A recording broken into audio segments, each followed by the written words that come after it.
Hello दोस्तों, ये हमारा वीडियो है। वीडियो को आप ले सकते हैं, हमें कोई समस्या नहीं है। नॉवेल ऑफ किंग चैनल को सब्सक्राइब करें, लाइक, शेयर और ज्यादा से ज्यादा कमेंट करना। आज हम आपको एक नई और रोमांचक कहानी सुनाने जा रहे हैं, बिलियनियर बॉय 2। चलिए शुरू करते हैं। ये भी ध्यान रखना पड़ेगा कि मेरा इंट्रूजन वह लोग ट्रैक न कर सके, अदरवाइज हमारा ये कंप्यूटर सिस्टम और हम लोग उनके नोटिस में आ जाएंगे।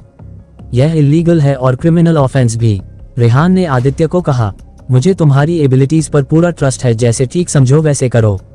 आदित्य को खुशी हुई कि रेहान उसको इतने हाई ग्रेड पर रखता है।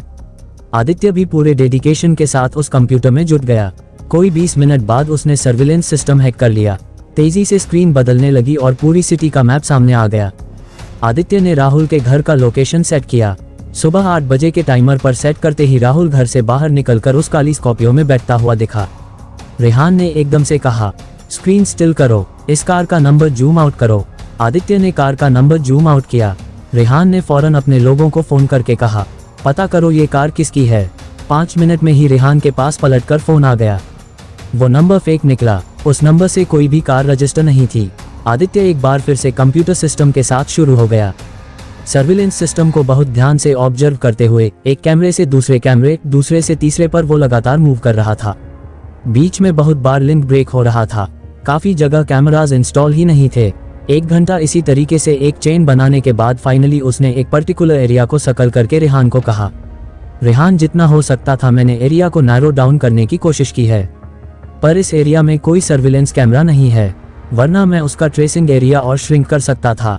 वो है तो इसी 10 किलोमीटर के अंदर, पर एग्जैक्टली कहाँ है यह नहीं बताया जा सकता।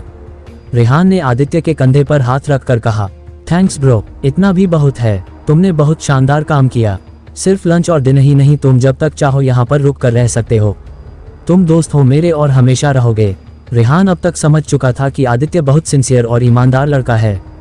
इतने में मैगी भी आकर साथ में खड़ी हो चुकी थी।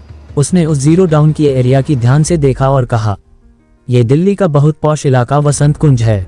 यहाँ पर बहुत बड़े बड़े फार्म हाउसेस हैं, जो सब एक से एक पावरफुल लोगों के हैं। रेहान ने पूछा, राहुल की यहाँ भी कोई प्रॉपर्टी है या किसी और के फार्म हाउस में छुपा है? मैगी ने जवाब दिया, अपनी प्रॉपर्टी होगी भी तो उसमें छिपने का रिस्क तो उसने नहीं लिया होगा, किसी और के फार्म हाउस में ही होगा। रेहान ने मैगी को कहा, इस पूरे इलाके में अपने आदमी फैला दो। एक पंछी की भी एंट्री होती है तो वह भी अनमार्क नहीं जानी चाहिए। तभी रेहान का फोन वाइब्रेट हुआ। उसने देखा तो आई ऑफ डार्क नाइट से माया का कॉल था। कॉल रिसीव करते ही माया उधर से बोली, प्रिंस चार्मिंग, मैंने आपका काम कर दिया। राहुल का पता मिल गया है। रेहान ने जवाब दिया, वसंत कुंज एरिया में छुपा है वो। रेहान का जवाब सुनकर माया सन रह गई। उसको लगता था कि उसके पास बेस्ट स्पाई नेटवर्क है, उससे फास्ट कम से कम दिल्ली में कोई ये काम नहीं कर सकता। ऐसा कैसे हो गया कि उससे पहले रेहान ने खुद पता कर लिया कि राहुल कहाँ छुपा हुआ है। माया रेहान से और ज्यादा टेरिफाइड हो गई कि यह आदमी कितना पावरफुल है और कितना फास्ट काम करता है। इससे भी ज्यादा इस बात ने उसे डिसअपॉइंट कर दिया कि रेहान के पास माया से ज्यादा एफिशिएंट कनेक्शन है। रेहान ने माया को कहा, सिर्फ वसंत कुंज पता होने से कुछ नहीं होता, वो बहुत बड़ा एरिया है, वहाँ पर बहुत सारे फार्म हाउसेस हैं। मेरे पास उसकी एग्जैक्ट लोकेशन नहीं है, मुझे उसका एग्जैक्ट लोकेशन चाहिए। माया ने एकदम फुर्ती से जवाब दिया, मुझे कुछ समय दीजिए रेहान, मैं आपको जल्दी से जल्दी उसकी एग्जैक्ट लोकेशन बताती हूँ। माया ने फोन रखते ही अपने आदमियों को बुलाया और कहा, जमीन आसमान एक कर दो, सारे बिल खोद डालो, कुछ भी करो, पर मुझे हर हाल में राहुल की एग्जैक्ट लोकेशन चाहिए। मैं यह मौका चूकना नहीं चाहती। रेहान भी फोन रखने के बाद एक पल ये सोचने लगा कि माया सडनली इतनी एंग्शियस क्यों हो गई। फिर उसने जब आदित्य को देखा तो वो सारी बात समझ गया। माया को लग रहा था कि रेहान के पास उससे भी ज्यादा बेटर स्पाई सिस्टम है। ये बात उसको इनसिक्योर फील करा गई। रेहान इस बात पर मुस्कुरा दिया। उसको सच में आदित्य पर बहुत प्राउड फील हुआ कि ये लड़का अकेला ही माया के पूरे स्पाई सिस्टम पर भारी पड़ गया। इतने में आदित्य ने उसकी तरफ मुड़कर कहा, ब्रो अब तो मुझे बहुत भूख लगी है। रेहान ने हंसते हुए कहा, मैंने पहले ही कहा है, अब ये रिजॉर्ट तुम अपना समझो, जो मर्जी खाओ, जहां मर्जी घूमो, जस्ट एंजॉय, तुमने अपना काम कर दिया है। आदित्य खुश होता हुआ बोला, तुम बहुत ग्रेट आदमी हो यार। रेहान ने हंसते हुए इंटरकॉम उठाकर बाहर से स्टाफ की एक लड़की को बुलाया और उसे कहा, यह मेरे दोस्त हैं, इन्हें ले जाओ, शानदार खाना खिलाना, रिसोर्ट घुमाना, take special care of him. Aditya ने उससे पूछा, तुम साथ नहीं चलोगे? तुमने भी तो कब से कुछ नहीं खाया। रेहान ने कहा, मुझे अभी कुछ जरूरी काम निपटाने हैं, मैं यहीं पर मंगा कर खा लूंगा, तुम जाओ। यहाँ का बार रेस्टोरेंट देखो, एंजॉय करो। आदित्य थम्स अप करता हुआ खुशी खुशी उस लड़की के साथ चला गया। उसके जाने के बाद रेहान अपने ऑफिस की बड़ी सी विंडो के पास जाकर खड़ा हुआ बाहर देखने लगा। योजक चिन्ह। उधर वसंत कुंज के उस शानदार विला में राहुल सोफे पर बैठा सिगरेट फूंक रहा था जब वो आदमी रफीक भाई बहुत गुस्से में दरवाजे पर लात मारता हुआ अंदर आया। रफीक के जेस्चर हाव भाव बेशक औरतों जैसे थे, पर उसमें क्रूरता जानवरों से भी बदतर थी। वो आते ही बहुत तेज आवाज में राहुल पर गुर्राया, तूने मुझे यह नहीं बताया कि उस रेहान मित्तल के साथ तूने क्या कांड किया? राहुल ने चौंक कर पूछा।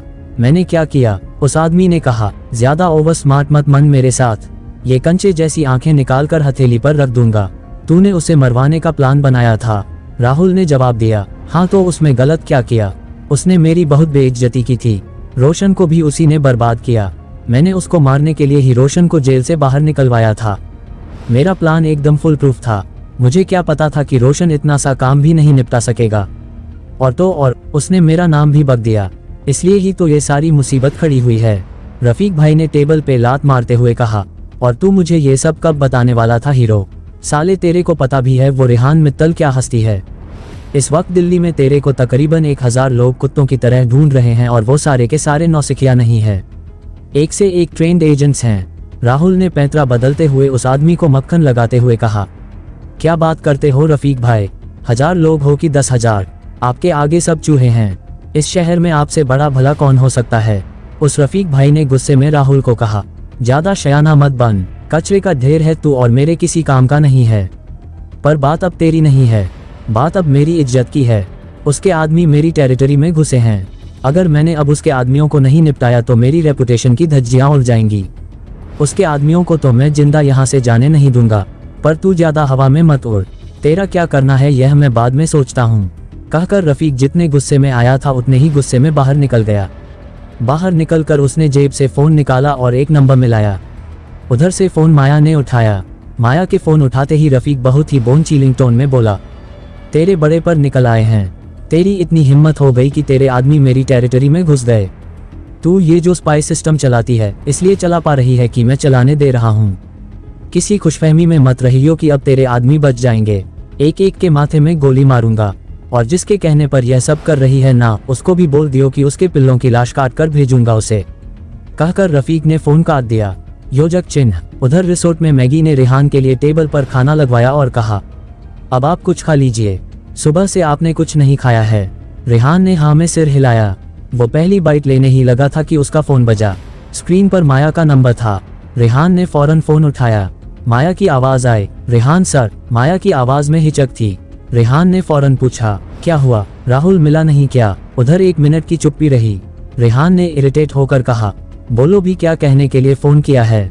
माया ने उधर से बोला, रेहान आप राहुल को मारने के लिए उसे ढूंढ रहे हैं ना?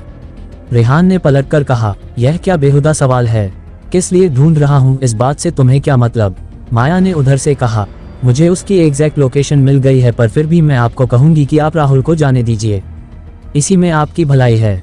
रेहान ने दांत पीसते हुए इस बार बहुत गुस्से से कहा, तुम्हें मेरी भलाई सोचने के लिए मैंने हायर नहीं किया है। तुम्हें जितना काम दिया है तुम सिर्फ उतना करो। माया ने कहा, रेहान आप मेरी बात शांति से सुनिए। मेरे पास अभी रफीक भाई का फोन आया था। वो आदमी अंडरवर्ल्ड का बेताज बादशाह है। राहुल के लिए उस आदमी से उलझना ठीक नहीं है। राहुल पता नहीं कैसे उसे जानता है। वो इस वक्त रफीक के विला में छुपा हुआ है। रेहान ने पलटकर माया से पूछा, इस रफीक भाई का बैकग्राउंड क्या है? माया ने बताया, देखने में वो हाव भाव और शक्ल से औरतों जैसा लगता है, पर वो कितना भयानक है आप इसका अंदाजा भी नहीं लगा सकते। उसको खुद भी याद नहीं होगा उसने जिंदगी में कितने कत्ल किए हैं। गंदा सा हाथ में लेकर आदमी के ऐसे टुकड़े करता है जैसे सामने बकरा पड़ा हो। मैं मानती हूँ आपकी फैमिली की वेल्थ का कोई मुकाबला नहीं है, पर जैसे आपकी फैमिली की वेल्थ का कोई मुकाबला नहीं है, उसी तरीके से उसके क्रिमिनल नेटवर्क का भी कोई मुकाबला नहीं है। अगर आप पीछे नहीं हटे तो यह आपकी और उसके अंपायर में सीधी सीधी जंग हो जाएगी, जिसका नुकसान हजारों लोग उठाएंगे। रेहान ने चिढ़कर माया को कहा, और तुमको मेरी ताकत का अंदाजा है? तुम मुझे डराने की कोशिश कर रही हो। माया ने पलटकर कहा, मैं डराने की कोशिश नहीं कर रही, मैं आपको समझदारी से काम लेने को कह रही हूँ। राहुल हमेशा उसके घर में नहीं छुपा रहेगा। अभी हम रफीक की टेरिटरी में घुसकर उसको सीधा सीधा चैलेंज कर रहे हैं। वो इसको ईगो इशू बना लेगा और खून की नदियां बहा देगा। आप थोड़े समय शांत बैठिए। राहुल एक बार जब उस बिल से बाहर आएगा तब आप उसे पकड़ लीजिएगा, पर अभी इस बात को जाने दीजिए। रेहान ने चिल्लाकर कहा, तुम्हें पता है मेरी फैमिली के रूल्स क्या हैं? मेरी फैमिली में दुश्मन को छोड़ देने का रिवाज नहीं है। तुमने जितनी इन्फॉर्मेशन मुझे देनी थी दे दी, तुम्हारा काम खत्म। कहकर रेहान ने फोन काट दिया। उधर माया ने अपने माथे का पसीना पोंछते हुए गहरी सांस ली और कहा, इस जंग का अंजाम बहुत बुरा होने वाला है। रेहान जब माया से फोन पर बात कर रहा था, मैगी वहीं खड़ी सब कुछ सुन रही थी। गुस्से में रेहान ने फोन रख दिया, पर रेहान के चेहरे पर भी अब बहुत तनाव था। मैगी ने भी सारी बात सुन ली थी। उसने रेहान को कहा, माया ने जो भी कहा वो गलत नहीं है। मुझे भी रफीक के बारे में इंफॉर्मेशन मिली है। उसका क्रिमिनल नेटवर्क सिर्फ इंडिया में ही नहीं बल्कि मिडिल ईस्ट तक फैला हुआ है। अगर हम आपकी फैमिली की पावर यूज करते हैं तब तो हम उसे हैंडल कर सकते हैं, पर अगर हम अपनी प्रेजेंट स्ट्रेंथ के साथ इससे लड़ने जाएंगे तो हमारे लिए इसको हैंडल करना बहुत मुश्किल होगा। रेहान ने मैगी की तरफ देखकर बहुत सख्त शब्दों में कहा, मुझे क्या करना है क्या नहीं यह मैं अच्छे से जानता हूँ। फैमिली पावर यूज करने का तो सवाल ही नहीं उठता। क्या इंप्रेशन पड़ेगा मेरी फैमिली पर कि मैं पहली ही प्रॉब्लम में छोटे बच्चे की तरह उनके पास रोता हुआ आ गया कि मुझे बचाओ। मैगी ने सिर झुका लिया और कुछ नहीं कहा। रेहान कुछ देर सोचता रहा, फिर मैगी को बोला, अपने लोगों को वसंत कुंज से वापस बुलाओ। मैगी ने चौंक पर रेहान की तरफ देखा, पर बिना कुछ कहे हाँ में सर हिला दिया। उसने अपने सबॉर्डिनेट को कॉल किया और कहा, इमीडिएटली वहां से अपने लोगों को हटाओ और वापस आओ। मैगी ने अब रेहान से पूछा, सर आप करना क्या चाहते हैं? रेहान ने कहा, मैंने अभी अपने लोग वापस बुलाए जरूर है, पर इसका मतलब यह नहीं है कि मैं राहुल को जाने दे रहा हूँ। बस थोड़ा स्ट्रैटेजी चेंज करूंगा। मैगी ने बहुत वरीड होकर कहा, मुझे कोई राइट नहीं है कि मैं आपको सलाह दूं, पर फिर भी मैं यही कहूंगी, राहुल जैसे ट्रैश के लिए इतने बड़े माफिया डॉन से दुश्मनी लेना ठीक नहीं है। पर अगर आप ये करना ही चाहते हैं तो आप अपनी फैमिली पावर यूज कीजिए। रेहान ने मैगी को देखकर बहुत स्पॉट लहजे में कहा, इस टॉपिक पर यह तुम्हारी कही आखिरी बात होनी चाहिए। तुम दोबारा से फैमिली पावर यूज करने की बात नहीं कहोगी। तुमको पता है कि मित्तल एम्पायर कैसे खड़ा हुआ? मित्तल एम्पायर ने कभी भी अपनी पावर को एक साथ एक बार में इस्तेमाल नहीं किया है। मित्तल एम्पायर जाना ही इस बात के लिए जाता है कि थोड़े में ज्यादा मुनाफा कैसे कमाया जाए। इसी तरह मैं मिनिमम स्ट्रेंथ के साथ इस जंग को जीत कर दिखाऊंगा। मैगी के मन में रेहान के लिए इज्जत और ज्यादा बढ़ गई। वह जितना रेहान को जान रही थी उतना ही उसको और एडमायर करने लगी थी। उसने मन ही मन सोचा, रेहान ना सिर्फ निडर है बल्कि बहुत इंटेलिजेंट भी है। मैगी अब समझ गई थी कि रेहान करना क्या चाह रहा है। रोशन के केस में भी उसने रोशन पर सीधा अटैक नहीं किया था। रेहान ने उसकी कमजोरियां पता करके उसकी जड़ें खोखली की और फिर उसको जड़ से उखाड़ फेंका था। यकीनन इस बार भी वो ऐसा ही कुछ करने वाला था। मैगी ने रेहान से पूछा, अब हमारा फर्दर मूव क्या होगा? रेहान ने कहा, अब उस रफीक भाई ने राहुल को प्रोटेक्शन देकर अपने लिए खुद ही मुसीबत बुलाई है तो उसको इसका खामियाजा तो भुगतना ही होगा। ऐसे तो मैं उसको नहीं जाने दूंगा। इससे मित्तल एम्पायर की रेपुटेशन पर भी दाग लगता है। उसको कुछ दिन खुशफहमी में जी लेने दो। तब तक तुम उसके बारे में जितनी जानकारी इकट्ठा कर सकती हो उतनी जानकारी इकट्ठा करो। अपने दुश्मन को खत्म करने के लिए उसके बारे में हर छोटी से छोटी बात पता होना बहुत जरूरी है। पर अब मैं इंफॉर्मेशन के लिए आई ऑफ डार्क नाइट के स्पाई सिस्टम पर भरोसा नहीं कर सकता। मुझे अपना इंटेलिजेंस डिपार्टमेंट सेटअप करना होगा। जब माया रेहान को रफीक से दूर रहने की सलाह दे रही थी, जिस तरह का डर उसकी आवाज में झलक रहा था, रेहान उसी समय समझ गया था कि माया इस केस में अब उसके किसी काम की नहीं है। वैसे भी रेहान जानता था कि माया उसूलों वाली औरत नहीं है।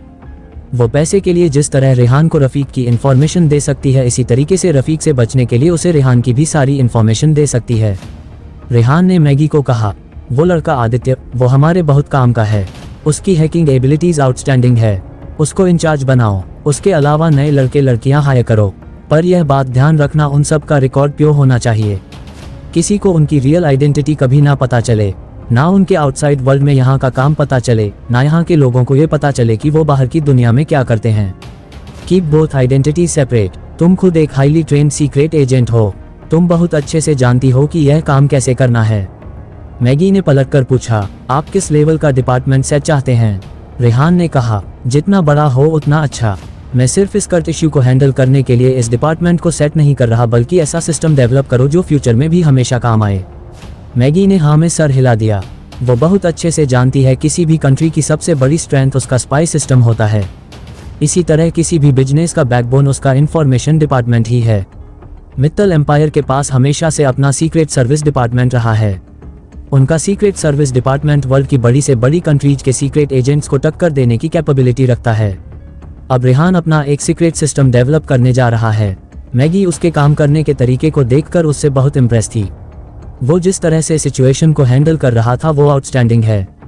मैगी जानती थी कि उनके सीक्रेट सिस्टम में सिर्फ इंफॉर्मेशन कलेक्ट करने का काम नहीं होता। अपने अपोनेंट को थ्रेट से लेकर मर्डर, प्रोटेक्शन से लेकर अटैक, सारे काम इसी के थ्रू किए जाते हैं, और वो भी इस तरह जिसकी किसी को कानों कान खबर तक नहीं होती। उधर आदित्य जकूजी में लेटा एंजॉय कर रहा था। कंप्यूटर पर काम कर करके उसके शोल्डर फ्रीज हो गए थे। उसे वहां शोल्डर मसाज दी जा रही थी। वो खुद को किसी प्रिंस जैसा फील कर रहा था। आदित्य सोचने लगा, ठाठ तो इन रईसों के हैं यार, जिंदगी का असली मजा तो ऐसे रहने में है। आदित्य अपने ख्वाबों में खोया था जब रेहान ने वहां एंटर किया। वो सबऑर्डिनेट लड़कियां रेहान को देखकर एकदम से खड़ी हो गई और रेहान को ग्रीट किया। रेहान ने हाथ के इशारे से उन्हें चले जाने को कहा। उन्हें जाता देखकर आदित्य का मुंह बन गया। रेहान ने हंसते हुए कहा, डोंट वरी, ये सारी सर्विसेज जितनी बार चाहो तुम्हें मिल सकती हैं। आदित्य ने खुश होते हुए कहा, तो क्या मैं यहाँ बार बार आ सकता हूँ? रेहान ने कहा, जितनी मर्जी बार और जब तक रहना चाहो तब तक रह सकते हो, बस तुम्हें मेरा एक काम करना होगा। आदित्य ने एक्साइटेडली कहा, इस जन्नत में रहने के लिए तो एक क्या, मैं तुम्हारे 10 काम करने को तैयार हूँ। रेहान ने एकदम सीधे बात की, मैं एक इंटेलिजेंस डिपार्टमेंट सेट कर रहा हूँ, मैं तुम्हें उसका सुपरवाइजर बनाना चाहता हूँ, वह भी 25 लाख की एनुअल सैलरी पर। 25 लाख? रेहान की बात सुनते ही आदित्य झटके से जकूजी से खड़ा हो गया। यूं तो रेहान आदित्य को और भी ज्यादा ऑफर कर सकता था, पर रेहान जानता था आदित्य बहुत ज्यादा पैसा हैंडल नहीं कर पाएगा। वो उसकी ग्रोथ के लिए कहीं और डिजास्टर्स ना हो जाए। आदित्य को तो 25 लाख का अमाउंट सुनकर ही जैसे सांप सूंघ गया था। उसको अपने कानों पर यकीन नहीं आ रहा था। कुछ देर वो वैसे ही स्टेचू बना खड़ा रहा, फिर उसे होश आया और उसने रेहान से पूछा, तुम सीरियसली कह रहे हो? रेहान ने कहा, मैं मजाक नहीं करता, और तौलिया लपेटो अपना। आदित्य अपनी हालत पर एकदम एम्बरेस हो उठा। दरअसल रेहान की बात उसके लिए इतनी शॉकिंग थी कि वो एक झटके से टब से खड़ा हो गया, बिना ये सोचे कि वह किस हालत में है। उसने हैंगर से टॉवल निकाल कर लपेटा और रेहान की तरफ पलटकर पूछा, पर तुम किस तरह के इंटेलिजेंस डिपार्टमेंट की बात कर रहे हो रेहान? हो सकता है मैं उसको ठीक से संभाल ही ना पाऊँ। मुझे ऐसे किसी भी काम का एक्सपीरियंस नहीं है। मैं तो खुद को 25,000 के लायक भी नहीं समझता। रेहान उसकी ईमानदारी पर मुस्कुरा दिया और बोला, तुम्हारी वक्त उससे बहुत ज्यादा है दोस्त। तुम जिस काम में बेस्ट हो बस उस पर कंसंट्रेट करो, बाकी सब कुछ अपने आप हो जाएगा। आदित्य ने चौंक कर कहा, तुम हैकिंग की बात कर रहे हो? रेहान ने जवाब दिया, डेफिनेटली। इस बार आदित्य ने कॉन्फिडेंटली रिप्लाई किया, फिर तो ठीक है, इस काम में तो मुझे महारत हासिल है, मैं तुम्हें निराश नहीं करूंगा। रेहान ने खुश होते हुए कहा, ग्रेट, नाउ एंजॉय योरसेल्फ। कहकर रेहान वहां से बाहर आ गया। रेहान जानता था कि यह डिजिटल ईरा है, इसमें सबसे ज्यादा वैल्यू इंफॉर्मेशन की है। सारी दुनिया इस वक्त इंटरनेट के थ्रू हैंडल की जाती है। जिसके पास इंटरनेट का सही कंट्रोल आ जाए उसके पास मैक्सिमम पावर कंट्रोल होता है।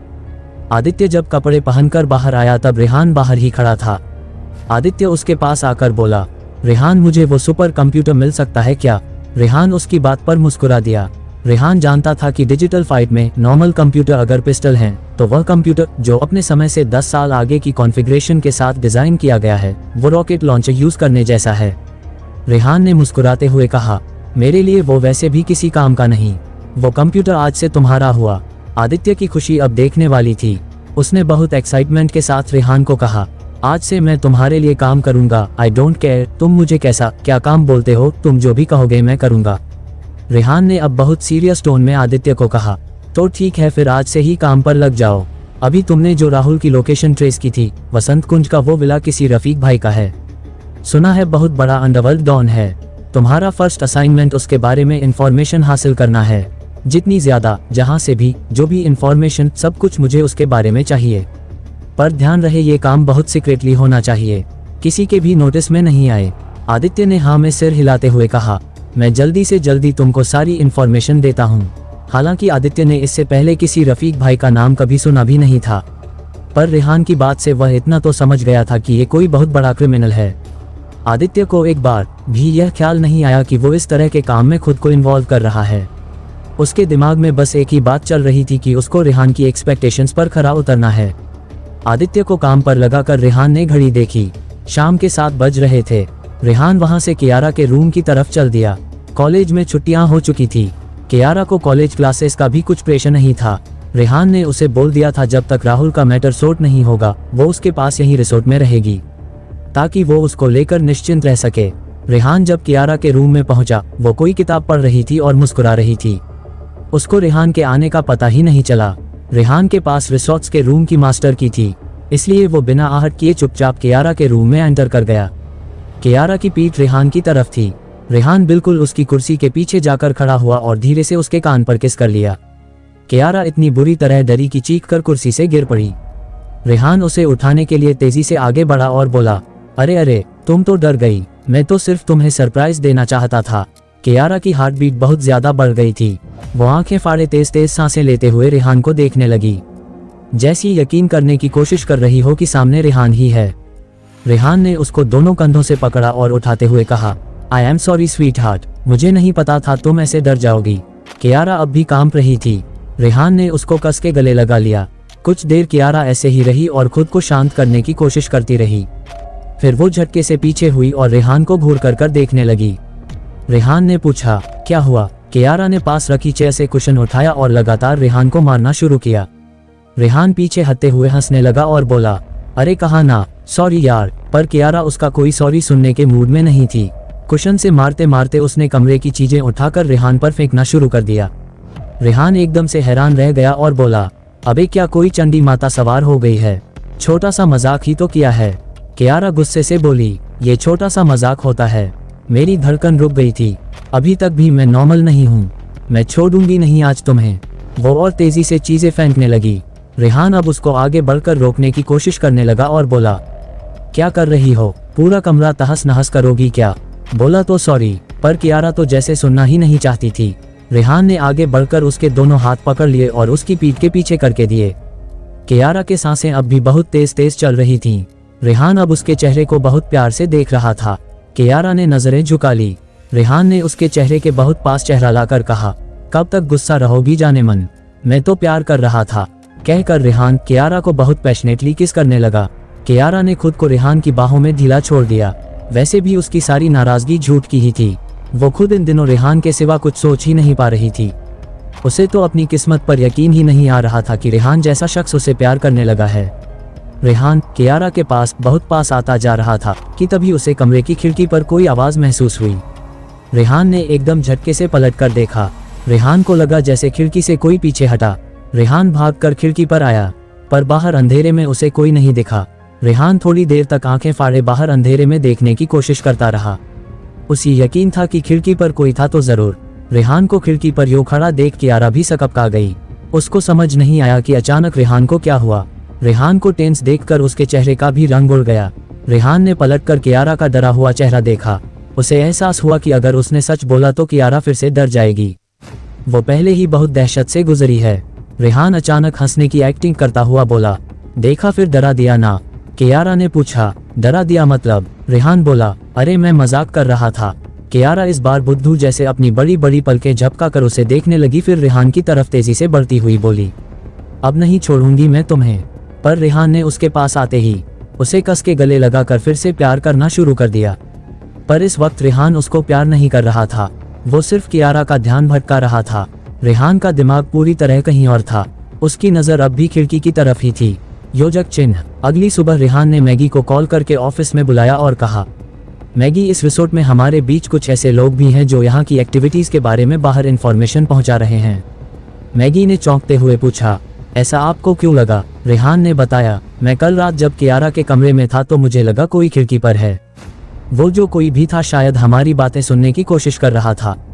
मैगी ने पलटकर रेहान से पूछा, अब आप क्या करना चाहते हैं? रेहान ने कहा, मुझे लगता है कि हमें अपने इंटेलिजेंस सिस्टम का सीक्रेट बेस्ट रिसोर्ट में नहीं बनाना चाहिए। इसके लिए बिल्कुल अलग जगह होनी चाहिए, एक हाइडआउट जैसी जो किसी के नोटिस में ना आए, जहां किसी को शक ना हो कि वहां पर कोई इंटेलिजेंस डिपार्टमेंट जैसा कुछ है। क्या तुम दिल्ली में इस तरह के सेफ प्लेसेस के बारे में कुछ जानती हो? मैगी ने कहा, कुछ जगहें मेरी नज़र में हैं तो सही, मुझे 15 मिनट दीजिए, मैं अभी आपको सारी इन्फॉर्मेशन देती हूँ। कोई आधे घंटे बाद रेहान और मैगी दिल्ली के मंडी हाउस एरिया की तरफ जा रहे थे। मैगी ने ये स्पेसिफिक एरिया इसलिए चुना था क्योंकि यहाँ पर आर्ट, म्यूजिक, थिएटर वालों की बहुतायत रहती है। वहाँ पर जितने भी लोग दिखाई देते थे वो सब लोग इन्हीं एक्टिविटीज़ में इन्वॉल्व रहते। वहाँ आराम से उसी भीड़ का हिस्सा बन आना जाना आसान रहेगा और किसी को खबर भी नहीं लगेगी। मैगी ने उधर की गलियों में ही रेहान के लिए एक बंगला ढूंढा था। उस बंगले के मालिक को पैसों की अर्जेंट रिक्वायरमेंट थी। उस बंगले की लोकेशन भी बहुत सही थी। जिस तरह से वो ग्रीनरी के बीचों बीच छुपा हुआ था, उनके काम के लिए वो बहुत सूटेबल था। जब रेहान और मैगी उस बंगले के अंदर गए तो उस बंगले के ड्राइंग रूम में ऑलरेडी कुछ लोग बैठे थे जो उस बंगले को खरीदना चाहते थे। वो पार्टी उनको बोल रही थी कि यह बंगला 10 करोड़ की वर्थ का नहीं है। वो तो गुडविल की वजह से वह इतना उनको ऑफर कर रहे हैं, वरना ऐसी पुरानी बिल्डिंग के इतने पैसे कौन लगाएगा। बंगले के ऑनर ने कहा, इतने हैपनिंग प्लेस पर इतना बड़ा बंगला आसानी से नहीं मिलता। इसकी वर्थ 10 करोड़ से काफी ज्यादा है। पास में बंगाली मार्केट है। इतना शानदार क्रिएटिव माहौल है। चारों तरफ हरियाली है। दिल्ली के सेंटर में बिल्कुल प्राइम लोकेशन में है। इससे ज्यादा आपको और क्या चाहिए। कहते कहते उसकी नजर रेहान पर पड़ी। उसने पूछा, हाँ जी बताइए, किससे मिलना है आपको। रेहान ने कहा, बंगले के मालिक से मिलना है। हमें पता चला कि ये बंगला सेल हो रहा है, इसी सिलसिले में हम यहाँ आए हैं। उस बंगले के ओनर ने सरप्राइज होकर रेहान को देखा। उन्हें लगा इतनी छोटी सी उम्र का लड़का इतनी बड़ी डील करने आया है, पर शायद इसलिए ही कहा गया है कि नेवर जज a book by its cover. उस आदमी ने रेहान से पूछा, मैं ही बंगले का मालिक हूँ, राकेश खन्ना। बंगला तुम खरीदना चाहते हो। रेहान ने कहा, हाँ, और वो भी आज ही। आप कहें तो मैं एक बार बंगले पर नजर मार लेता हूँ ताकि हम डील फाइनल कर सकें। वह पार्टी जो पहले से डील के लिए बैठी थी, उसने एकदम से कहा, मैं आपसे पहले आया हूँ। मैं मिस्टर खन्ना को पर्सनली भी जानता हूँ। वो डील मेरे साथ ही करेंगे। रेहान ने कहा, यहाँ पर कोई first come first serve basis की प्रथा है क्या। मिस्टर खन्ना एकदम से बोले, नहीं ऐसा कुछ नहीं है मिस्टर। रेहान ने उनकी बात पूरी की। रेहान मित्तल, मिस्टर खन्ना ने कहा, आप एक बार बंगला देख लीजिए, फिर प्राइस पर बात करते हैं। मिस्टर खन्ना ने उस आदमी को जो पहले से बैठा था उसकी तरफ देखकर कहा, मेहरा जी, आप इस बंगले का जो प्राइस लगा रहे हैं उस पर देना तो मेरे लिए नामुमकिन है, इसलिए इस लड़के को भी बंगला देख लेने दीजिए। मिस्टर खन्ना जानते थे कि वो आदमी उनकी सिचुएशन का फायदा उठा रहा है, क्योंकि उसको पता है कि उन्हें अपना कर्ज चुकाने के लिए इमीडिएट कैश की जरूरत है, इसलिए वो इतना लो प्राइस लगा रहा था। उस आदमी ने चिढ़कर कहा, तो और कितने चाहिए तुम्हें। 5 करोड़ भी मैं ज्यादा ही बोल रहा हूँ, वरना इतनी पुरानी बिल्डिंग, जगह जगह से प्लास्टर उखड़ा, पाइप लीकेज, यहाँ तक फ्लोरिंग भी सारी खराब है। सब कुछ तो चेंज करवाना पड़ेगा। इस बंगले की वर्थ इससे ज्यादा है ही नहीं। मिस्टर खन्ना ने जवाब दिया, ऐसा नहीं है, इस बंगले में बहुत सारी खासियतें हैं, तुम यह अच्छे से जानते हो। मिस्टर खन्ना ने इशारे से रेहान को बंगला देख लेने को कहा। रेहान मैगी के साथ बंगले के अंदरूनी हिस्से की तरफ बढ़ गया। रेहान और मैगी ने ध्यान से पूरा बंगला देखा। मैगी ने रेहान को कहा, ये जगह हमारे काम के लिए बिल्कुल परफेक्ट है। रेहान हाँ में सिर हिलाते हुए फिर से हॉल में वापस आ गया। वहां अभी तक वो दोनों बहस ही कर रहे थे। दूसरा आदमी जो इस डील के लिए आया था, उसने धमकाते हुए कहा, खन्ना, मैं जिस डील में हाथ डालता हूँ किसी की हिम्मत नहीं है कि वह मुझसे छीन ले। ये बंगला तुमको मुझे ही बेचना होगा। मिस्टर खन्ना उस आदमी को कुछ जवाब देते इससे पहले ही रेहान ने उनसे कहा, सर मुझे आपका बंगला पसंद है, आप कीमत बताइए। उस दूसरे आदमी ने रेहान की तरफ गुस्से से देखकर कहा, तुम्हें समझ नहीं आया जो मैं अभी बोला। ये बंगला मैं खरीद रहा हूँ, मेरे अलावा अगर किसी ने इसे खरीदने की हिम्मत की तो बहुत बुरा होगा। रेहान ने उसकी तरफ ऐसे देखा जैसे वो बिना बात यूं ही भौंक रहा हो, और रेहान को रत्ती भर फर्क नहीं पड़ता उसके बोलने से। रेहान ने उसे इग्नोर करते हुए फिर से मिस्टर खन्ना से कहा, सर आप कीमत बताइए, मैं इस बंगले को खरीदने को तैयार हूँ। इस बार वो आदमी बुरी तरह भड़क गया। उसने मिस्टर खन्ना को कहा, मेरे अलावा किसी और को ये बंगला बेचने की सोचना भी मत। तुम जानते हो फिर मैं तुम्हारा क्या हाल कर सकता हूँ। रेहान ने उसे टोका, बंगले की जो कीमत आप दे रहे हैं मिस्टर खन्ना को सही नहीं लग रही। वह बंगला आपको नहीं बेचना चाहते तो आप इस तरह धमका कर उन्हें फोर्स नहीं कर सकते। वो आदमी रेहान पर गुर्राता हुआ बोला, ओ बच्चे, अपने काम से काम रख और यहाँ से चलता बन। जितनी उम्र है ना बस उतनी बात कर, फालतू पंख मत फड़फड़ा। रेहान ने फिर से उसको इग्नोर करते हुए सीधे मिस्टर खन्ना को कहा, ये 5 कीमत लगा रहा है, मैं सीधे आपको 20 करोड़ देता हूँ। मिस्टर खन्ना रेहान का ऑफर सुनकर स्टन रह गए। उनके ऊपर 10 करोड़ का कर्जा था, इसलिए वो इस बंगले की कीमत 10 करोड़ चाहते थे, पर 20 करोड़ का मतलब था कि 10 करोड़ से वो अपना कर्जा चुकाकर बाकी 10 करोड़ से अपने डूबे हुए बिजनेस को फिर से रिवाइव कर सकते थे। वह पहला आदमी अब गुस्से से बिल्कुल पागल हो गया। दरअसल वो एक गैंगस्टर था। उसको अपनी गलत एक्टिविटीज चलाने के लिए इस बंगले की जरूरत थी। रेहान के आने से पहले उसे लग रहा था कि यह बंगला तो उसके हाथ में आकर रहेगा, मिस्टर खन्ना को डरा धमका कर बहुत कम कीमत पर वह उनसे बंगला हड़पने के चक्कर में था, पर रेहान ने आकर उसका सारा सौदा बिगाड़ दिया। उसने रेहान को कहा, लड़के लगता है तू जीना नहीं चाहता। मैंने तुझे समझाया कि मुझसे पंगा मत ले, पर उसके बावजूद तू बाज नहीं आ रहा। तेरी जिंदगी के दिन पूरे हो गए हैं। उसके साथ उसके पाले हुए गुंडे भी थे। उस आदमी ने उन्हें कहा, तोड़ दो इस लड़के के हाथ पैर और सबक सिखाओ इसको, पता चले इसे मेरे काम में टांग अड़ाने का नतीजा क्या होता है। उसके चमचों में से एक लड़का मैगी की तरफ देखकर बोला, बॉस इसकी गर्लफ्रेंड तो बहुत खूबसूरत है, इसको उठा लेते हैं और इस कबूतर को यही काट पीट कर गाड़ देंगे। चमचे के ऐसा कहने के बाद उस आदमी ने पहली बार मैगी की तरफ ध्यान दिया। उसमें मैगी को ऊपर से नीचे तक देखा और सोचने लगा, क्या ही खूबसूरत बला है ये तो, लाइफ में इससे सुंदर लड़की मैंने आज तक नहीं देखी। उसने अपने गुंडों को कहा, इस लड़के को जान से मार दो और इस लड़की के हाथ पैर बांधकर मेरी कार में डालो। पहले यह मेरे साथ जाएगी, तुम लोग बाद में मजे करना। उसके गुंडों ने हंसते हुए कहा, यस बॉस, पहले आप फिर हम। उसके सारे गुंडे रेहान की तरफ बढ़े। उन्हें लगा ये तो कॉलेज का नाजुक सा लड़का है, ये हमारा क्या बिगाड़ लेगा। रेहान अपनी जगह पर शांत खड़ा मुस्कुरा रहा था। उन लड़कों को लगा कि यह डर के मारे ऐसे चुप खड़ा है। वह बहुत कॉन्फिडेंटली उसकी तरफ बढ़े। मैगी जो अब तक रेहान के पीछे खड़ी थी, झटके से रेहान के आगे आए। उसके 1 मिनट बाद ही सब तरफ से हाय हाय की आवाज आ रही थी। उस आदमी के सारे गुंडे जमीन पर पड़े बुरी तरह से कराह रहे थे। मिस्टर खन्ना और वो गैंगस्टर दोनों आंखें फाड़े देख रहे थे कि ये क्या हुआ। मैगी के हाथ पैर ऐसे बिजली की तरह चले कि सबधे हो गए। उन सब की पिटाई करके मैगी हाथ झाड़ते हुए बहुत काम एटीट्यूड के साथ फिर से रेहान के पीछे जाकर खड़ी हो गई। उस गैंगस्टर ने चिल्लाते हुए कहा, अबे सालों शर्म नहीं आती, एक लड़की से पिट गए तुम सब, डूब मरो कमीनों। इतने साल मैंने तुम्हें पालने में जो पैसा खर्च किया सब बर्बाद कर दिया, उठो मारो उसे। उनमें से एक लड़का अपनी पसलियों को पकड़े कराते हुए बोला, बॉस इस लड़की के हाथ पैर लोहे के बने हैं, मेरी तो पसलियां तोड़ दी है इसने, हम नहीं लड़ सकते इससे। वो आदमी गुस्से में दांत पिसता हुआ आगे बढ़ा और अपने ही चमचे को लात मारकर मिस्टर खन्ना को बोला, सोच ले खन्ना, तुझे रहना इसी शहर में है, ये लड़का तुझे कब तक बचाएगा। उसकी इस बात पर मिस्टर खन्ना हंस दिए। उनको समझ आ चुका था कि रेहान भी कोई छोटी मोटी हस्ती नहीं है और वह लड़की जो उसके साथ है वह यकीनन एक ट्रेंड फाइटर है जो उसको गार्ड करने के लिए उसके साथ है। जिस आदमी के साथ इस तरह की बॉडीगार्ड हो उसका रुतबा बहुत ऊंचा होगा। मिस्टर खन्ना ने मन ही मन सोचा कि अब उनको इस गैंगस्टर से डरने की कोई जरूरत नहीं है। उन्होंने बहुत रूखे स्वर में उसको कहा, देखो मुझे अपने बंगले के लिए बेस्ट डील मिल रही है तो मैं ये बंगला तुम्हें क्यों दूं? तुम अपने आदमियों को लो और यहाँ से जाओ। वो आदमी जिसके सारे गुंडे मैगी ने 1 मिनट में धराशायी कर दिए थे, उसका एटीट्यूड अभी भी कम नहीं हुआ था। वो 2 कदम आगे बढ़कर बोला, तू यह अच्छा नहीं कर रहा खन्ना, मैं छोड़ूंगा नहीं तुझे। रेहान ने मैगी की तरफ देखकर कहा, इसका भौंकना बंद करो, मुझे शोर बर्दाश्त नहीं हो रहा। मैगी ने हाँ में सिर हिलाया और उस आदमी की तरफ बढ़ी। मैगी को अपनी तरफ बढ़ता देख अब वो आदमी घबरा गया। वह 2 कदम पीछे हटता हुआ मैगी को बोला, वही रुकी रहो, मुझे हाथ लगाया तो अच्छा नहीं होगा तुम्हारे लिए। उसके ये बोलते ही मैगी ने एक पंच उसके मुंह पर दिया। वो दर्द से बिलबिलाता हुआ गिर गया। उसकी नाक से खून बहने लगा। रेहान ने मिस्टर खन्ना को देखकर कहा, आप बंगले के कागज तैयार कराए, ये डील अब फाइनल है। मिस्टर खन्ना ने कहा, मिस्टर मित्तल बंगले के सारे कागज तैयार हैं, आप एक बार देख लीजिए अमाउंट के कॉन्ट्रैक्ट पेपर, उसके बाद बनवाते हैं। रेहान ने कहा, ठीक है, आप पेपर्स ले आइए। उसने रेहान को बैठने का इशारा किया और अंदर चला गया।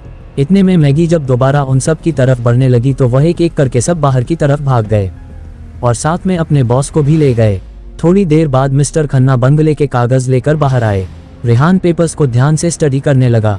तब मिस्टर खन्ना ने रेहान को बोला, mister Mittal, I am grateful to you कि आप इस बंगले की इतनी ऊंची कीमत दे रहे हैं, पर यह बंगला वाकई सिर्फ 10 करोड़ की वक्त का है।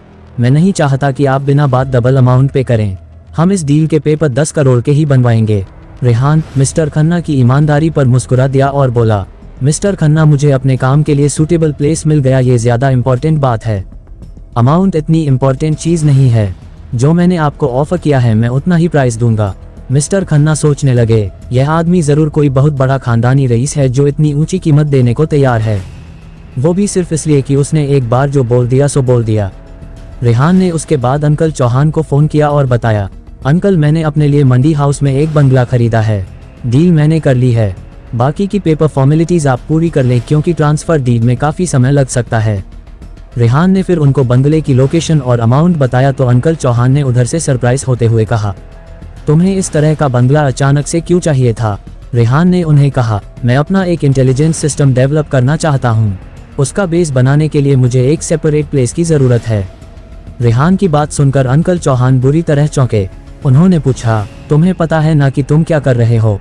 अपनी फैमिली अंपायर से अलग इंटेलिजेंस सिस्टम खड़ा करोगे? अंकल चौहान की आवाज़ में आने वाले खतरे की आहट साफ सुनाई दे रही थी। बंगले की डील फाइनल करने के बाद रेहान मैगी को लेकर वापस कॉलेज की तरफ चल दिया। उसको नील से भी कुछ बात करनी थी। बहुत दिन से नील से मिला भी नहीं था। वो यही सोचकर कॉलेज जा रहा था कि कॉलेज की छुट्टियां हो गई हैं, नील को भी अपने साथ ले आएगा। नील उससे पक्का नाराज होगा। ट्रिप से लौटकर इतने दिन से वो उससे बात भी नहीं कर पाया। रेहान जब कॉलेज पहुंचा तो हॉस्टल के बाहर उसे लड़कों ने घेर लिया।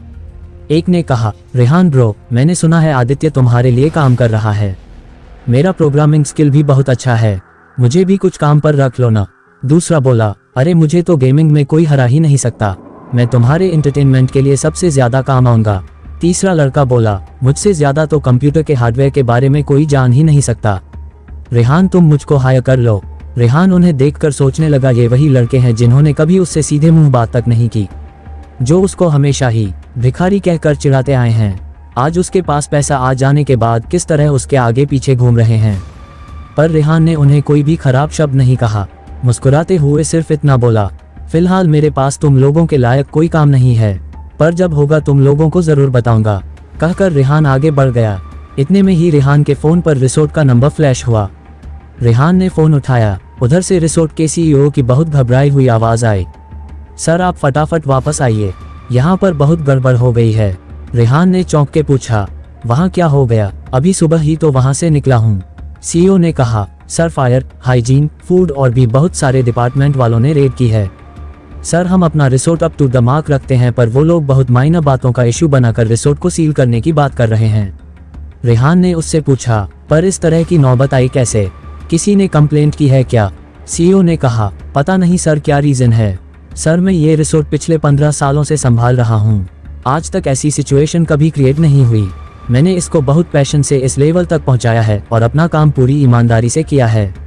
रेहान सोचने लगा, इस सब के पीछे आखिर कौन हो सकता है, क्योंकि इस तरह की रेड्स बिना किसी कनेक्शन के और इंस्टिगेशन के पॉसिबल ही नहीं है। रेहान ने उसे कहा, मैं जानता हूं कि आप इस रिजॉर्ट को बिल्कुल अपना समझकर मैनेज करते हैं, गलती आपकी नहीं है, ये यकीनन कोई और करवा रहा है। आप परेशान मत होइए, मैं जल्द से जल्द वहां पहुंचता हूं। सीईओ ने कहा, सर जहां तक मुझे इन्फॉर्मेशन मिली है इस सब को करवाने के पीछे किसी रफीक भाई का हाथ है। वो वसंत कुंज की कोई बहुत बड़ी हस्ती है, सुना है अनडिस्प्यूटेड माफिया डॉन है। रेहान को एकदम झटका लगा कि यह बात उसको पहले क्लिक कैसे नहीं की। रेहान की फैमिली से इस तरह हेड ऑन होने की हिम्मत और कर भी कौन सकता था। सीईओ ने बहुत पैनिक होकर कहा, सर हमें जल्द से जल्द कुछ करना होगा, अगर यह रिसोर्ट सील हो गया तो इसको दोबारा रीओपन करवाना बहुत मुश्किल होगा। न सिर्फ लाखों का नुकसान होगा बल्कि सैकड़ों एम्प्लॉइज की नौकरी पर असर पड़ेगा जिनके घर इसी रिसोर्ट से चलते हैं। अगर यह रफीक भाई इतना पावरफुल है कि इतने सारे डिपार्टमेंट्स की रेड एक साथ करवा सकता है तो यकीनन वो इसको आसानी से रीओपन भी नहीं होने देगा। इस बार रेहान ने उसे सख्त लहजे में बोला, आप इतना हाइपर मत होइए, मैं जल्द से जल्द वहां पहुंचता हूं, देखता हूं कि क्या कैसे करना है। कहकर रेहान ने फोन काट दिया। रेहान एक बार फिर नील से बिना मिले हॉस्टल से वापस हो लिया। वो इस वक्त बहुत टेंस था। उसने मैगी को कहा, इस रफीक में वाकई बहुत गट्स हैं जो मुझसे इस तरह ओपनली जंग छेड़ रहा है। पहले इसने राहुल को पनाह दी वो क्या कम था, अब जब मैं पीछे हटा हूँ उसके बावजूद इस तरह से प्रोवोक कर रहा है। इसको भी रोशन की तरह पूरा मिट्टी में न मिला दिया तो देखना। योजक चिन्ह। उधर राहुल उस रफीक भाई को मक्खन लगा रहा था। राहुल रफीक की चापलूसी करता हुआ बोला, भाई आप तो बेस्ट के भी बेस्ट हैं, आप जैसा कोई नहीं। जिस रिसोर्ट के ऊपर वो इतना इतराता है आपने उस पर ही रेड करवा दी। अगर यह रिसोर्ट बंद हो गया तो इस रेहान के तो पुराने भिखारियों वाले दिन वापस आ जाएंगे। पता नहीं कहां से पैसा हाथ लगा जो इसने ये रिसोर्ट खरीद लिया। ये उसी रिसोर्ट के बल पर इतना नाचता है, पर इस बार उसने गलत पंगा ले लिया। उसको पता ही नहीं कि रफीक भाई क्या चीज है। रफीक भाई ने भी खुश होते हुए राहुल को कहा, देखता जा लड़के, आगे आगे मैं इसका क्या हाल करता हूँ। इसने मधुमक्खी के छत्ते में हाथ दिया है। रोशन के कारोबार में सारा मेरा पैसा लगा था, इससे वो भी तो वसूलना है। इसके इस रिसोर्ट को तो मैं कब्जे में करके रहूंगा, तभी मेरे कलेजे को ठंडक पड़ेगी। इस रिजॉर्ट से मेरे नुकसान की कुछ तो भरपाई होगी। हालांकि जितना प्रॉफिट मेरे पास रोशन के बिजनेस से आता था, इस रिसोर्ट से उसका 1/4 भी नहीं मिलने वाला। पर एक जोर का झटका तो इस रेहान मित्तल को लगेगा ही। अभी तक रफीक को यही इन्फॉर्मेशन थी कि शेयर मार्केट में डूब जाने और लोन ना चुकाने की वजह से रोशन का सारा बिजनेस सिटी बैंक ने टेक ओवर किया है। सिटी बैंक इतना बड़ा इंस्टीट्यूशन है और उसके पीछे इतने बड़े लोग हैं कि रफीक की हिम्मत नहीं थी उनसे पंगा ले। पर अब जब से उसको पता चला कि रोशन का सारा कारोबार डुबोने में रेहान का हाथ है, तब से वो अपना गुस्सा रेहान पर निकालने के लिए उतावला था। स्टार मून रिसोर्ट के जरिए उसे मौका मिल गया था रेहान को नीचा दिखाने का। राहुल ने उसे और भड़काते हुए कहा, रफीक भाई, उस रेहान को तो भिखारी बनाकर छोड़ना, वरना वो फिर से आपके सामने सिर उठा सकता है। रफीक ने राहुल को कहा, तू फिक्र मत कर बे, मुझसे पंगा लेकर आज तक कोई सांस लेने लायक नहीं बचा, ये किस खेत की मूली है। योजक चिन्ह। उधर रिसोर्ट में रेहान लौट आया था। सीईओ उस गेट पर ही मिल गया। वो बहुत परेशान था। उसने रेहान को बताया, सर वो रेड अथॉरिटीज लाखों का फाइन लगा कर गए हैं। टेम्परेरीली रिसोर्ट को क्लोज करने के ऑर्डर भी दे गए हैं। परमानेंट सील अभी उन्होंने नहीं लगाया है, पर नोटिस दिया है कि 1 हफ्ते के अंदर अगर हम सारी फॉर्मेलिटीज पूरी नहीं करते और उनके स्टैंडर्ड्स को मैच नहीं करते तो वो रिसोर्ट को परमानेंटली सील कर देंगे। रेहान कुछ नहीं बोला। रेहान ये बात बहुत अच्छे से समझ रहा था कि वह कितना भी अप टू द मार्क अपने स्टैंडर्ड्स दिखा लें, अगर उन्हें रिसोर्ट को ताला लगाना है तो वो कुछ ना कुछ नुक्स निकाल ही लेंगे। ये गेम पीछे से खेला जा रहा था, इसके तार पीछे से ही कसने होंगे। सीईओ ने रेहान को आगे कहा, सर सारे एम्प्लॉइज बहुत स्ट्रेस में हैं। उन सबको लग रहा है कि उनकी नौकरी जाने वाली है। हमारा most efficient high cadre staff भी अब कंफ्यूजन में डबल माइंड हो रहा है। हमारे कंपीटिटर्स इतने गिरे हुए हैं कि रिजॉर्ट पर रेड पड़ने की इन्फॉर्मेशन मिलते ही हमारे मोस्ट एफिशिएंट एम्प्लॉइज को आगे से जॉब ऑफर कर रहे हैं। हमारे लिए अपना बेस्ट स्टाफ रिटेन करना भी इस समय मुश्किल हो रहा है। रेहान ने चौंक कर सीईओ की तरफ देखा और पूछा, आधे दिन के अंदर ही लोगों में इतनी बेसब्री आ गई कि छोड़कर जाने की बात सोचने लगे। सीईओ ने कहा, दुनिया ऐसी ही है सर, डूबते जहाज को हर कोई छोड़ना चाहता है। रेहान ने गुस्से से कहा, ये जहाज मेरा है, ये डूब नहीं सकता, और अगर कभी डूबा भी तब भी इसकी वत करोड़ों में ही रहेगी। इसमें काम करने वाले किसी पर भी मैं आंच नहीं आने दूंगा।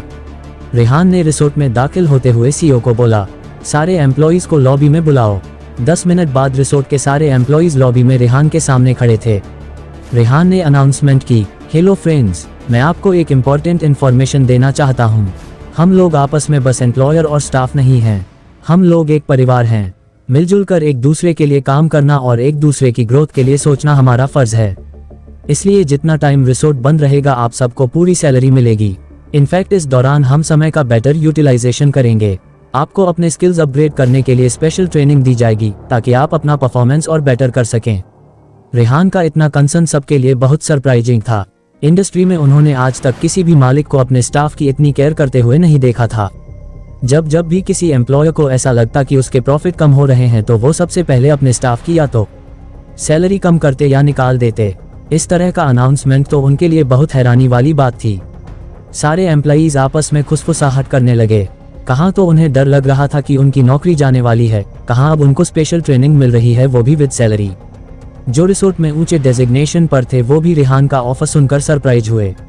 जो लोग डबल माइंडेड थे कि रुके या किसी कॉम्पिटिटर की ऑफर ले लें, वो समझ गए कि पैसा ही सब कुछ नहीं होता। रेहान जैसा एम्प्लॉयर मिलना नेक्स्ट टू इम्पॉसिबल है। उन सब ने भी आपस में बात करके ये डिसाइड किया कि अब चाहे कुछ भी हो जाए वो अपनी लॉयल्टी पर टिके रहेंगे और स्टार मून रिसोर्ट को किसी भी हाल में क्राइसिस के समय छोड़कर नहीं जाएंगे। सब लोग बेहद खुश होकर रेहान को थैंक्स बोलते हुए चले गए। रेहान इस अनाउंसमेंट के बाद ऑफिस की तरफ बढ़ ही रहा था कि तभी आदित्य भागता हुआ आया। वो बहुत एक्साइटेड होकर बोला, रेहान मुझे रफीक के बारे में बहुत इंपॉर्टेंट इन्फॉर्मेशन मिली है। रेहान ने इशारे से आदित्य को चुप होने को कहा, फिर अपने सीईओ की तरफ देखकर बोला, आप भी अब जाए, एक बार अपने लेवल पर भी सारे एम्प्लॉई से बात करके उनको अश्योर कीजिए कि रिसोर्ट बहुत जल्दी दोबारा खुलेगा और इस बार पहले से भी ज्यादा शानो शौकत के साथ, और फ्यूचर में उन सब की सैलरीज डबल की जाएंगी। सीईओ के जाने के बाद रेहान ने आदित्य के कंधे पर हाथ रखते हुए कहा, आदित्य कोई भी सीक्रेट इन्फॉर्मेशन इस तरह ओपनली मत बोला करो, हम इस बारे में हमेशा अकेले में अलग से बात करेंगे। आदित्य ने हाँ में सिर हिला दिया। वो दोनों रेहान के ऑफिस में आ गए। रेहान ने उससे पूछा, अब बताओ क्या इन्फॉर्मेशन है। आदित्य बहुत ज्यादा एक्साइटेड था। उसने रेहान को बताना शुरू किया, रेहान, रफीक ने अपने काले धंधों के साथ बहुत सारे ऐसे जायज धंधों में इन्वेस्टमेंट की हुई है जिससे उसको मोटा प्रॉफिट आता है। उनमें से एक उसकी मुरादाबाद वाली फैक्ट्री है। ये बहुत बड़ी फैक्ट्री है, इसमें आर्म्स एम्यूनेशन बनते हैं। ये गवर्नमेंट अप्रूव्ड भी है। गवर्नमेंट में उसने करोड़ों रुपए खिलाकर इस तरह की सेटिंग की हुई है कि ना सिर्फ हमारे देश की बल्कि बाहर की बहुत सी कंट्रीज उससे आर्म्स एम्यूनेशन खरीदते हैं। गोलियां, पिस्टल, असला, बारूद, काफी सारी चीजें उसकी फैक्ट्री में बनती हैं। उसने इस फैक्ट्री की सिक्योरिटी के लिए हजारों लोग हायर कर रखे हैं। उसमें काम करने वाले भी एक से एक क्वालिफाइड एफिशिएंट लोग हैं। रफीक के ज्यादातर कनेक्शंस भी इसी आर्म्स एम्यूनेशन फैक्ट्री की वजह से हैं। उसको पता है कि गवर्नमेंट उसके साथ है, इसलिए ही उसमें इतना ज्यादा ओवर कॉन्फिडेंस और एटीट्यूड है। आदित्य लगातार रफीक के बारे में तारीफों पर तारीफें किए जा रहा था। रेहान ने इरिटेट होकर कहा, मुझे समझ नहीं आ रहा उसकी फैक्ट्री की डिटेल से या उसकी कमाई के स्केल से हम क्या फायदा उठा सकते हैं। आदित्य ने रेहान को कहा, ये डिजिटल एरा है ब्रो, यहाँ पर सब कुछ कंप्यूटराइज्ड होता है। रफीक चाहे खुद अनपढ़ है पर उसने बहुत ही एजुकेटेड लोगों को हायर किया हुआ है। ये जो भी हथियार उसके यहाँ बनते हैं ये देसी कट्टे जैसे नहीं है, बहुत ही हाई डेफिनेशन और इंटरनेशनल स्टैंडर्ड्स के हैं। इन सारे आर्म्स एम्यूनेशन की ड्राइंग डिजाइनिंग सब सुपर कंप्यूटर पर होती है। And guess what? Aditya excitement के साथ बोलता ही जा रहा था। रेहान ने पूछा, व्हाट? आदित्य हंसता हुआ बोला, मैंने उसकी फैक्ट्री सारा डिजाइनिंग सिस्टम हैक कर लिया है। अब उनके डिजाइन्स की सारी डिटेल्स मेरे पास है। रेहान ने अब बहुत इम्पेशेंटली कहा, आदित्य साफ साफ बता यार, उसके हथियारों के डिजाइन्स हमारे पास आ जाने से हमें क्या फायदा होगा? मैं थोड़ी हथियार बनाने की फैक्ट्री डालने वाला हूँ जो उसके डिजाइन मेरे काम आएंगे। आदित्य ने रेहान को कहा, अरे तुम समझे नहीं, मेरे पास उसके सारे कंप्यूटर्स के एक्सेस हैं। मैं उसके डिजाइन्स में इतनी गड़बड़ करूंगा कि उसकी फैक्ट्री से बनने वाले सारे एंड प्रोडक्ट्स डिफेक्टिव होंगे, और जब वह अलग अलग कंट्रीज के डिफेंस सेक्टर में जाकर टेस्टिंग में लगेंगे तो सबके सब डिस्कार्ड कर दिए जाएंगे। फिर एक एक करके हर जगह से उसको न सिर्फ लानत मलानत मिलेगी बल्कि उसके कॉन्ट्रैक्ट भी कैंसिल होंगे। तुम समझ रहे हो ना? वह आसमान से जमीन पर आ जाएगा, और जब गवर्नमेंट और बाकी बड़ी इंटरनेशनल कंपनियां उससे नाराज हो जाएंगी तो उसके काले धंधों में उसको सपोर्ट कौन करेगा? ये सीधा सीधा उसकी रीढ़ की हड्डी तोड़ देने जैसा होगा। रेहान आदित्य की ब्रिलियंस देखकर दंग रह गया। रेहान ने आगे बढ़कर आदित्य को गले लगा लिया और कहा, मुझे पता था कि तुम एक्स्ट्राऑर्डिनरी ब्रिलियंट हो, तुमने कमाल कर दिया आदित्य। रेहान समझ तो पहले ही गया था कि आदित्य आम हैकर से बहुत ज्यादा कैपेबिलिटीज रखता है, पर आज तो आदित्य ने वाकई बहुत बड़ा काम कर दिया था। इतनी बड़ी हाई प्रोफाइल हथियारों की फैक्ट्री का पूरा सिस्टम हैक कर लेना कोई आसान काम नहीं रहा होगा। उन्होंने भी अपनी सिक्योरिटी के बहुत तगड़े अरेंजमेंट्स किए होंगे। उसके बावजूद आदित्य ने उनके सिस्टम में घुसकर सब कुछ पता कर लिया। रेहान ने आदित्य से पूछा, आई होप उनको पता नहीं चला होगा कि तुमने उनका सिस्टम हैक किया है। आदित्य ने बहुत प्राउडली कहा, नो वे ब्रो, और ना ही उन्हें पता चल सकता है। मैं कंप्लीटली मिस्टर इंडिया टाइप हूँ उनके लिए। मैं सब कुछ देख सकता हूँ और वो कुछ भी नहीं देख सकते। उसके बाद आदित्य रेहान को अपने साथ कंप्यूटर रूम में ले गया जहाँ पर उसमें बहुत सारे गैजेट्स और डिफरेंट साइज मॉनिटर सेट कर लिए थे। उसने रेहान को रफीक की हथियारों की फैक्ट्री का पूरा सिस्टम दिखाया। रेहान बहुत ध्यान से उन स्क्रीन्स को देखने लगा। अचानक से रेहान के चेहरे पर टेंशन दिखाई देने लगी। आदित्य ने रफीक के बारे में कोई इंपॉर्टेंट इन्फॉर्मेशन क्रैक कर ली थी। वही देखने के लिए रेहान आदित्य के साथ कंप्यूटर रूम में आया था। आदित्य ने बीच में लगी बड़ी स्क्रीन की तरफ इशारा करते हुए कहा, देखो रेहान, मैंने रफीक की आर्म्स फैक्ट्री के सिस्टम को हैक कर लिया है। मैं सिर्फ कुछ कीज प्रेस करूंगा और इसके सिस्टम में आर्म्स डिजाइन पैटर्न के इंपॉर्टेंट डेटा पॉइंट्स मैनिपुलेट हो जाएंगे। इसकी पूरी प्रोडक्शन लाइन ऑटोमेटिक है और प्रोडक्शन के लिए सारी स्पेसिफिकेशन यहीं से जाती है। कहकर आदित्य ने तेजी से कीबोर्ड पर हाथ चलाने शुरू किए। रेहान उसके पीछे खड़ा उन स्क्रीन्स को देख रहा था जिनमें से एक पर फैक्ट्री का फिजिकल लेआउट भी नजर आ रहा था। जब आदित्य डाटा के साथ खेल रहा था तब रेहान की नजरें फैक्ट्री के लेआउट पर जमी थी। रेहान देखकर दंग था कि उसके फैक्ट्री की सिक्योरिटी में उसी कंपनी के लोगो दिख रहे थे जो गवर्नमेंट सिक्योरिटी में ज्यादा सुरक्षा मिलने वालों को दी जाती हैं। रेहान ये देखकर टेंस हो गया कि इसमें गवर्नमेंट का इन्वॉल्वमेंट बहुत डीप तक है। उधर आदित्य ने थोड़ी सी मैनिपुलेशन की और फिर ताली बजाते हुए पीछे हटता हुआ बोला, लो रेहान, मैंने इनके डाटा की ऐसी तैसी फेर दी है। अब इनके सारी प्रोडक्शन लाइन का सत्यानाश कंफर्म है। रेहान उसकी कॉन्फिडेंस भरे एटीट्यूड पर मुस्कुरा दिया। योजक चिन्ह। उधर रफीक के वसंत कुंज फार्म हाउस पर पार्टी चल रही थी। एक से एक खूबसूरत मॉडल्स और फिल्म स्टार्स वहां पर मौजूद थे। शराब पानी की तरह बहाई जा रही थी। तभी एक आदमी भागता हुआ रफीक के पास आया। उसके चेहरे पर हवाएं उड़ रही थीं। उसने रफीक से कहा, बॉस एक मिनट बात सुनिए प्लीज। रफीक नशे में एक खूबसूरत लड़की की बगल में बैठा था। उसने पलट कर कहा, कौन मर गया जिसके लिए मुझे परेशान कर रहे हो? दिख नहीं रहा मैं बिजी हूँ। उस आदमी ने कहा, बॉस ये बहुत अर्जेंट है, प्लीज पहले आप बात सुन लीजिए। रफीक झुंझलाता हुआ उस लड़की के पास से उठकर साइड में आया और बोला, बको क्या आफत आ गई? बॉस डिफेंस ऑफिस से फोन आया है, हमने जो अभी गन्स का लॉट डिलीवर किया उसमें एमिनेशन लोड होते ही बैकफायर हो रहा है। उसके अलावा भी बहुत सारे डिफेक्ट बता रहे हैं, दूसरे सारे प्रोडक्ट्स भी प्रॉपर फंक्शन नहीं कर रहे, सब में प्रॉब्लम आ रही है। रफीक का एक झटके में सारा नशा उतर गया। उसने चौंक कर कहा, प्रोडक्शन में कौन उल्लू का पट्टा है जिसने इतनी सारी गलतियां होने दी? उस आदमी ने जवाब दिया, सर प्रोडक्शन वाले से बात की, उसने कहा ऊपर से जो उसके पास डाटा की स्पेसिफिकेशंस आई हैं उसने सारे प्रोडक्ट्स एग्जैक्टली उसी स्पेसिफिकेशन के हिसाब से तैयार किए हैं। रफीक ने उससे पूछा, और डाटा स्पेसिफिकेशंस किसने मॉनिटर की?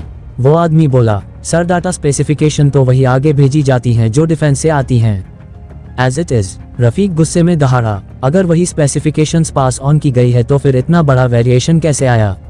वो आदमी घबरा कर बोला, सर कुछ भी समझ नहीं आ रहा, मैंने खुद चेक किया, प्रोडक्शन वाला बिल्कुल ठीक कह रहा है, उसकी कंप्यूटर में जो स्पेसिफिकेशन है उसी हिसाब से सारे प्रोडक्ट तैयार किए गए हैं, पर जो स्पेसिफिकेशन डिफेंस वालों ने हमें भेजी थी वो और प्रोडक्शन वाली स्पेसिफिकेशन अब मैच नहीं कर रही। हमारे सिस्टम में कहीं किसी ने जरूर कोई छेड़छाड़ की है। रफीक ने हैरान हो बेहद गुस्से से कहा, कौन साला ऐसा पैदा हो गया जो सिस्टम में छेड़छाड़ कर रहा है? जल्दी से जल्दी पता लगाओ, हड्डियों से खाल खींच कर निकाल दूंगा जिसका ये काम होगा। तुमको पता है न, एक एक दिन की देरी करोड़ों का नुकसान करवाएगी मुझे। कॉन्ट्रैक्ट में साफ लिखा है कि अगर डिलीवरी टाइम पर नहीं हुई तो मुझे करोड़ों की पेनल्टी भरनी पड़ेगी। इतने में एक और आदमी भागता हुआ आया और बोला, सर जो कंसाइनमेंट हमने ओवरसीज भेजा था उन्होंने पूरा रिजेक्ट कर दिया। वो बोल रहे हैं वो अकॉर्डिंग टू स्पेसिफिकेशंस नहीं है, उन्होंने मोटी पेनल्टी भी लगा दी है। रफीक ने अपना सिर पकड़ लिया, अब जितने दिन उनके पास नया कंसाइनमेंट पहुंचने में लगेंगे उतने दिन की पेनल्टी मल्टी टाइम्स बढ़ती जाएगी। रफीक कुछ देर सोचता रहा, फिर बोला, तुम लोग अभी फर्दर सारे असाइनमेंट रोक दो, अगर इन 2 स्पेसिफिकेशंस में गड़बड़ है तो हो सकता है कि बाकी में भी टेम्परिंग की गई हो। जल्दी से जल्दी पता लगाओ कि ये छेड़छाड़ कैसे हुई और किसने की। वो दोनों यस बॉस बोलकर चले गए। उन दोनों के जाने के बाद एक मॉडल इठलाती हुई रफीक के पास आए और उसे टेंस देखकर बड़े दिलफेंक अंदाज में बोली, darling what's wrong with you? Rafiq ने उसको तेज धक्का दिया, वो चीखती हुई नीचे गिर गई। रफीक के इस एक्शन से पार्टी एक झटके में रुक गई और सब रफीक की तरफ देखने लगे। रफीक ने टेबल पर एक लात मारी और वहां से चला गया। उसका दिमाग पूरी तरह भन्नाया हुआ था। उसने अपने उस इंजीनियर को फोन किया जिसने ये पूरा कंप्यूटर सॉफ्टवेयर डिजाइन किया था। उधर से फोन उठते ही रफीक दहाड़ा, तुमको खबर तो मिल ही गई होगी कि तुम्हारा so called full proof secure system hack कर लिया गया है। उधर से घबराई हुई आवाज आई, सर हमारे डाटाबेस सर्वर की फायरवॉल बहुत ही पावरफुल थी, मैं खुद नहीं समझ पा रहा कि यह हुआ कैसे है। ऐसा कौन जीनियस पैदा हो गया जिसने मेरे बनाए सिस्टम में होल कर दिया? रफीक ने चिल्लाते हुए कहा, तुमने मुझसे इस सिस्टम को डिजाइन करने के लाखों रुपए ऐंठे हैं और अब कह रहे हो कि कौन जीनियस पैदा हो गया। इस सिस्टम को आज की आज में अगर तुमने दुरुस्त नहीं किया तो सोच लेना कि इस धरती पर यह तुम्हारी आखिरी रात है। कहकर रफीक ने फोन पटक दिया। 2 मिनट बाद ही रफीक के फोन पर दोबारा फोन आया। फोन फैक्ट्री के असेंबली लाइन सुपरवाइजर का था।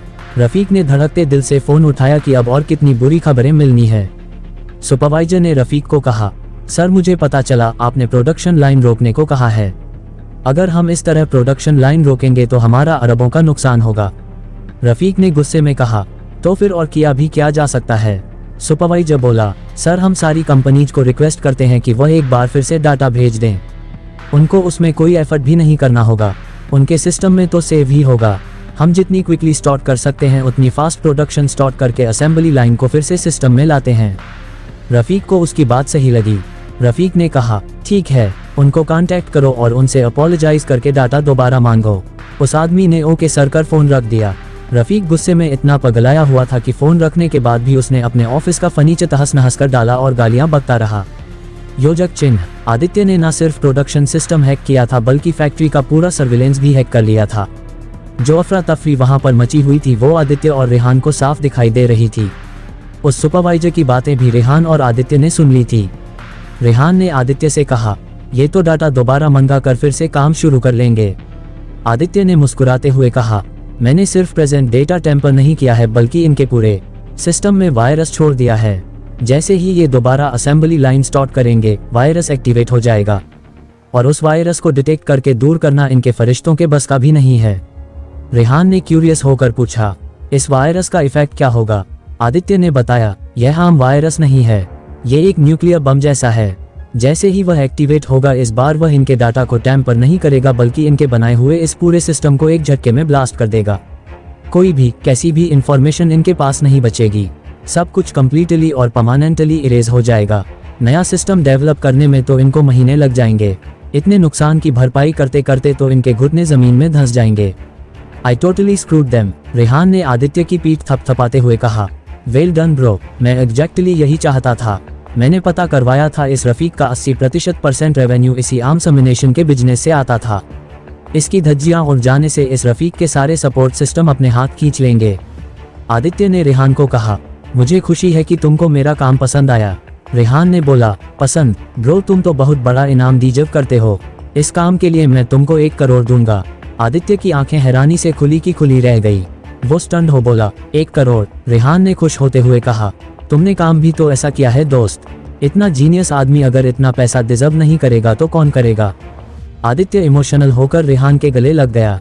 रेहान उसके इस जेस्चर पर हंसने लगा।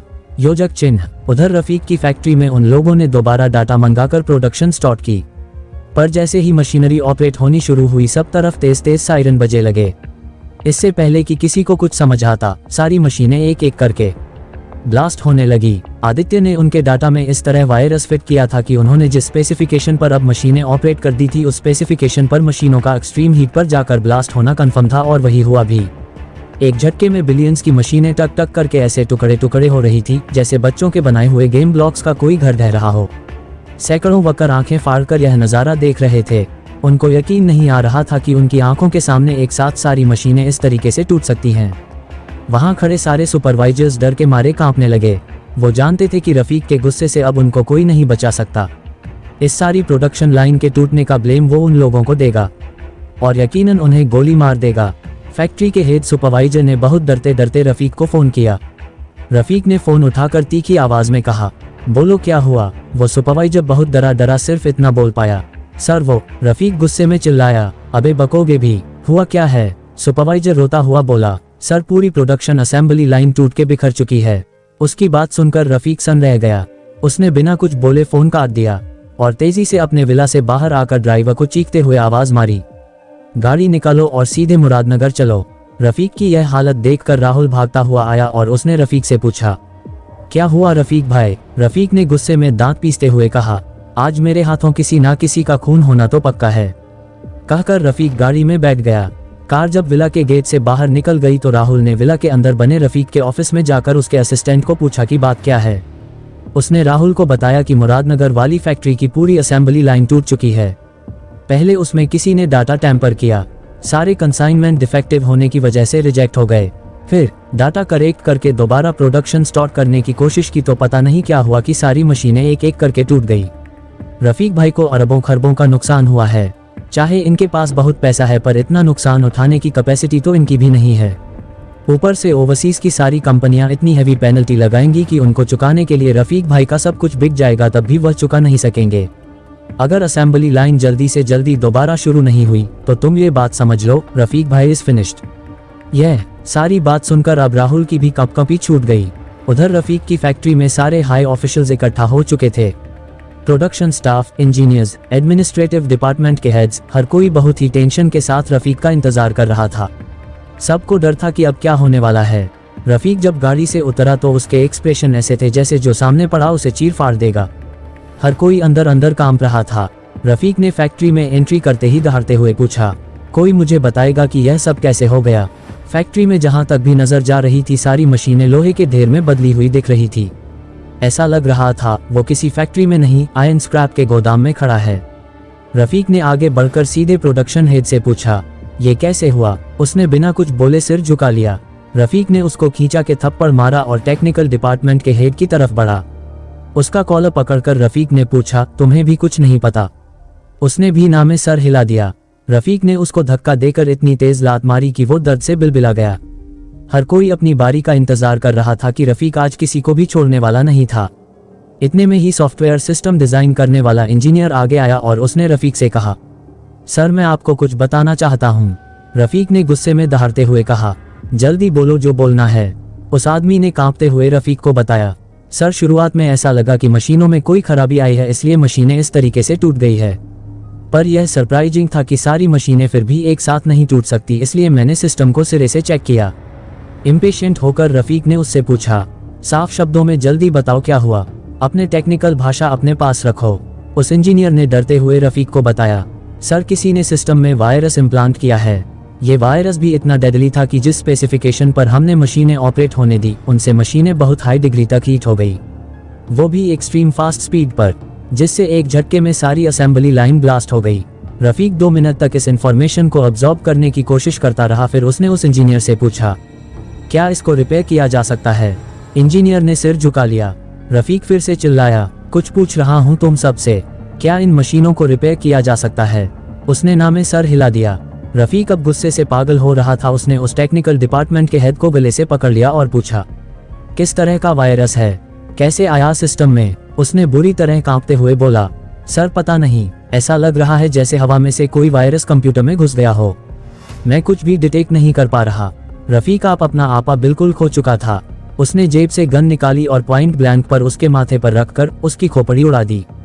रफीक के मुंह पर और आसपास जमीन पर खून के छींटे बिखर गए। वहां पर ऐसा सन्नाटा छा गया कि सुई गिरे तो उसकी आवाज भी बम फटने जैसी लगे। रफीक ने पलटकर अब टेक्निकल हेड की तरफ देखा, वो थर-थर कांप रहा था। आदित्य ने रफीक का सारा असेंबली लाइन कंप्लीटली डिस्ट्रॉय कर दिया था। रफीक गुस्से में अपने हर सबॉर्डिनेट को गोली से उड़ा रहा था। इधर आदित्य ने सेफली अपने इंट्रूजन के सारे एविडेंस मिटा दिए। उसने सर्विलेंस सिस्टम से भी अपना हैकिंग एविडेंस इरेज कर उसे डिस्कनेक्ट कर लिया। डिस्कनेक्ट होने से पहले आदित्य ने देख लिया था किस तरीके से रफीक अपने हर ऑफिसर को गोली मार रहा है। आदित्य ने पलटकर रेहान की तरफ देखा। रेहान के चेहरे पर शिकन भी नहीं थी। आदित्य ने उसे कहा, हमने रफीक को अच्छा खासा सबक सिखा दिया है। रेहान ने क्रूएलिटी के साथ कहा, ये तो अभी ट्रेलर है, पिक्चर अभी बाकी है मेरे दोस्त, इतनी आसानी से उसे कैसे छोड़ दूंगा? आदित्य ने कहा, तुम ही तो बोल रहे थे कि उसका 80% बिजनेस इसी आर्म्स एम्युनिशन फैक्ट्री से चलता है। ये तो बर्बाद हो गई, अब और क्या बचा है इसके पास? रेहान ने आदित्य को कहा, इसका बैकग्राउंड बहुत सॉलिड है, ये कुछ ना कुछ करके दोबारा से चीजों को लाइन पर ले ही आएगा, पर इसने मुझे प्रोवोक किया है, इतनी आसानी से अब मैं इसे खड़ा होने नहीं दूंगा। अभी इस फैक्ट्री के जरिए इसके बाजू काटे हैं, अब घुटने तोड़ूंगा और फिर इसको जमीन में जिंदा गाड़ दूंगा। रेहान की बातें सुनकर आदित्य भी सिहर उठा। उधर राहुल को भी रफीक की फैक्ट्री के पूरी तरह बर्बाद होने की खबर मिल चुकी थी। वो समझ गया था कि यह काम रेहान का ही है। इसी तरीके से उसने रोशन का भी पूरा बिजनेस खत्म किया था। रफीक ने कुछ समय पहले ही उसके रिजॉर्ट पर ताला लगवाया और देखते ही देखते रफीक की पूरी फैक्ट्री बर्बाद हो गई। राहुल को पूरा यकीन था ये कोइंसिडेंस नहीं है, ये काम यकीनन रेहान का ही है। राहुल रेहान की पावर देखकर अब और ज्यादा परेशान हो गया था। राहुल को पर यह समझ नहीं आ रहा था कि आखिर रेहान ऐसा कर कैसे रहा है। उसके पास ऐसा कौन सा मैकेनिज्म है जो इतनी फास्ट वर्क करता है? अपने दुश्मनों की हर इंफॉर्मेशन आखिर उस तक पहुंच कैसे जाती है, और उसी इंफॉर्मेशन के बूते पर वो अपने सारे दुश्मनों को बर्बाद करता जा रहा है। योजक चिन्ह। उधर अंकल चौहान ने रेहान को फोन करके बताया कि मंडी हाउस में जो बंगला खरीदा था उसकी फॉर्मेलिटी पूरी हो चुकी है, वो जब चाहे वहां पर काम शुरू कर सकता है। कॉल रखने के बाद रेहान ने मैगी को बुलाकर इन्फॉर्म किया और पूछा, शिफ्ट करने से पहले क्या हमें वहां पर कोई चेंजेस करने की जरूरत है? मैगी ने कहा, वो बंगला बहुत आर्टिस्टिक टच लिए हुए है, मैं सजेस्ट करूंगी कि हम उसके ग्राउंड फ्लोर पर एक art and culture activity club शुरू करें। बिल्डिंग की बेसमेंट और अपर फ्लोर्स पर हम अपना पूरा सेटअप बना सकते हैं। बाहर आर्ट क्लब का बोर्ड होगा और अंदर हमारे सीक्रेट काम होते रहेंगे। आर्ट क्लब की एक्टिविटीज हमारे सीक्रेट डिपार्टमेंट को एक अच्छा कवर अप देंगी। रेहान ने मैगी को अप्रिशिएट करते हुए कहा, फंटास्टिक आइडिया। रेहान ने फिर मैगी से पूछा, मैंने तुम्हें इस डिपार्टमेंट के लिए कुछ और एफिशिएंट लोगों को रिक्रूट करने को कहा था, उसका क्या हुआ? मैगी ने कहा, मैंने कुछ सूटेबल कैंडिडेट्स को शॉर्टलिस्ट किया है, आप एक बार देखकर अप्रूव कर दीजिए, उसके बाद ही मैं उन्हें हायर करूंगी। कहते हुए मैगी ने रेहान के सामने एक फाइल रख दी जिसमें उन सब लोगों की डिटेल्स थी जिनको वो इंटेलिजेंस डिपार्टमेंट में हायर करना चाहती थी। फाइल में पहली इंफॉर्मेशन थी एक 30 ईयर ओल्ड लेडी की, जिसके चेहरे पर माथे से लेकर होंठ तक कट का निशान था। वह पहले रॉ के लिए काम कर चुकी है, पर कुछ मेजर इंजरीज होने की वजह से उसको गवर्नमेंट सर्विस से रिलीव कर दिया गया। अब वह साउथ एक्स में एक बुक शॉप चलाती है। रेहान ने मैगी की तरफ देखकर पूछा, जब रॉ ने इसे रिलीव कर दिया था तो ये हमारे किस काम की है? मैगी ने कहा, गवर्नमेंट एजेंसियों के अपने रूल्स रेगुलेशन होते हैं, उन्हें वो फॉलो करने पड़ते हैं। कुछ इंजरीज की वजह से उन्होंने इसको रिलीव कर दिया, पर यह अभी भी बहुत केपेबल है। ये दुनिया का हर वेपन इजीली हैंडल कर सकती है, एडवांस से एडवांस वेपन भी। इसकी फाइटिंग स्किल्स भी एक्सीलेंट हैं। ऑब्जर्वेशन पावर गिद्ध की नज़रों को मात कर दे। और अबव ऑल, अपने सर्विस टाइम में इसने जो इन्फॉर्मेशन कनेक्शंस बनाए थे उनसे इसके अभी भी अच्छे लिंक हैं, जिनका फ़ायदा हमें भी मिल सकता है। रेहान ने मैगी से पूछा, ये हमारे लिए काम करेगी? मैगी ने कहा, डेफिनेटली करेगी। इसके रूल्स है कि यह ड्रग्स, चाइल्ड ट्रैफिकिंग और प्रोस्टिट्यूशन, इन 3 फील्ड के अलावा किसी के लिए भी काम करने को तैयार है, बशर्ते इसे पैसा इसकी मर्जी का दिया जाए। रेहान इस बात पर मुस्कुरा दिया और बोला, मेरी तरफ से इसके लिए अप्रूवल है, इसे हायर करो, वो भी इसकी मनचाही कीमत पर। मैगी ने हाँ में सिर हिला दिया। दूसरा बायोडेटा था एक 28 साल के लड़के का जो इलीगल फाइट्स में कभी बहुत एक्टिव रहा था। 2 साल पहले उसके एम्प्लॉयर का किसी से झगड़ा हो गया था। इलीगल फाइट्स के कोई रूल रेगुलेशन नहीं होते। अपोजिट फाइटर के मैनेजर ने इसके बॉस पर दबाव डाला कि वह इसको फाइट हार जाने के लिए मजबूर करें। इसके बॉस ने उन लोगों को कहा कि मेरा फाइटर आज तक कोई फाइट नहीं हारा। उसने उन लोगों की ऑफर लेने से मना कर दिया। उन लोगों ने इस बात पर भड़क कर इसके बॉस का खून कर दिया। इसने भी पलटकर चुन चुन के उन लोगों की गैंग के हर बंदे की खोपड़ी उड़ा दी। पुलिस तब से ही इसकी तलाश में है। ये छुपकर अब एक कंस्ट्रक्शन साइट में सुपरवाइजर की नौकरी करता है। रेहान ने मैगी से पूछा, ये हमारे किस काम का है? मैगी ने कहा, इसको रखने के 2 फायदे हैं। एक तो यह फियरलेस है, इसको किसी से डर नहीं लगता, कभी भी कहीं भी ये किसी से भी लड़ सकता है। दूसरा, जब ये हमारे लिए काम करेगा तो इसको रोज रोज पुलिस से भागे नहीं फिरना पड़ेगा। हम इसको नया नाम, नई आइडेंटिटी देकर अपने यहाँ रखेंगे। इसकी सबसे बड़ी खासियत यही है कि यह बहुत लॉयल है। जब हम इसे प्रोटेक्ट करेंगे तो ये यकीनन हमारी प्रोटेक्शन के लिए दिलो जान से काम करेगा। वैसे भी ये दिमाग से कम सोचता है और दिल से ज्यादा। कुछ जगहों पर हमें ऐसे ही लोगों की जरूरत है। रेहान कुछ देर सोचता रहा और फिर उसके लिए भी रेहान ने अपना अप्रूवल दे दिया। तीसरा बायोडेटा सबसे इंटरेस्टिंग था। यह एक 40 साल की उम्र का आदमी था जो अपने जमाने में बहुत फेमस चोर रह चुका है। किसी भी सिक्योरिटी सिस्टम को क्रैक करके कीमती से कीमती सामान वहां से गायब कर देना, यही इसकी यूएसपी रही है। मैगी ने रेहान को बताया, ठग कहो, कॉनमैन कहो, चोर कहो, पर दुनिया का कोई ऐसा काम नहीं है जो इसको ना आता हो।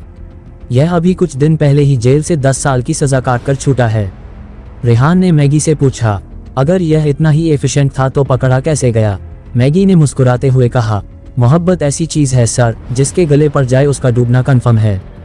इसे भी एक लड़की से मोहब्बत हो गई थी। मोहब्बत भी ऐसी वैसी नहीं, बल्कि इतनी घनघोर टाइप की ये उसके लिए कुछ भी करने को तैयार था। उसी ने इसको मजबूर किया कि यह सारे गलत काम छोड़कर सरेंडर कर दे, और इसने कर भी दिया। पर सबसे बुरी बात यह हुई कि इसके जेल जाने के कुछ साल के अंदर ही कैंसर से उस लड़की की डेथ हो गई। यह इतने डिप्रेशन में आ गया कि इसने जेल में 2 बार सुसाइड की कोशिश की, पर दोनों बार इसकी जान बच गई। रेहान ने मैगी से पूछा, इस माइंडसेट में ये हमारे लिए क्या काम करेगा? मैगी ने रेहान को कहा, इसका यही माइंडसेट हमारे लिए बहुत काम का है। ये अब किसी भी इमोशन से इम्यून हो गया है। इसको जितना जैसा और जो बोला जाता है ये बिना किसी सवाल जवाब के करता है। रेहान ने मैगी से पूछा, और ऐसा करने के पीछे इसका मोटिव क्या है? मैगी ने बताया, वो लड़की जिससे ये प्यार करता था और जो कैंसर से मर गई, इसके जेल जाने के समय प्रेग्नेंट थी। वो बच्चा इसका था, जिसे उस लड़की की माँ पाल रही थी। जब इसने दूसरी बार सुसाइड अटेम्प्ट किया तो उस लड़की की माँ ने इसे यह बात बताई कि इसकी एक बेटी भी है। हालांकि वो उस बच्ची को इसके साए से भी दूर रखना चाहती थी, इसलिए अभी तक उसने यह बात इससे छुपाए रखी थी। पर बाद के दिनों में उस बच्ची की नानी खुद बहुत बीमार रहने लगी। उस औरत को समझ में आ गया कि उसके मरने के बाद ये लड़की सड़क पर आ जाएगी, कम से कम अपने बाप के पास महफूज तो रहेगी। इसलिए उसने मरने से पहले इस आदमी को इसकी बेटी के बारे में बता दिया। इसको भी जीने का मकसद मिल गया। यह अपनी उस बेटी को अच्छी जिंदगी देने के लिए अब लाइफ को रीस्टार्ट करना चाहता है।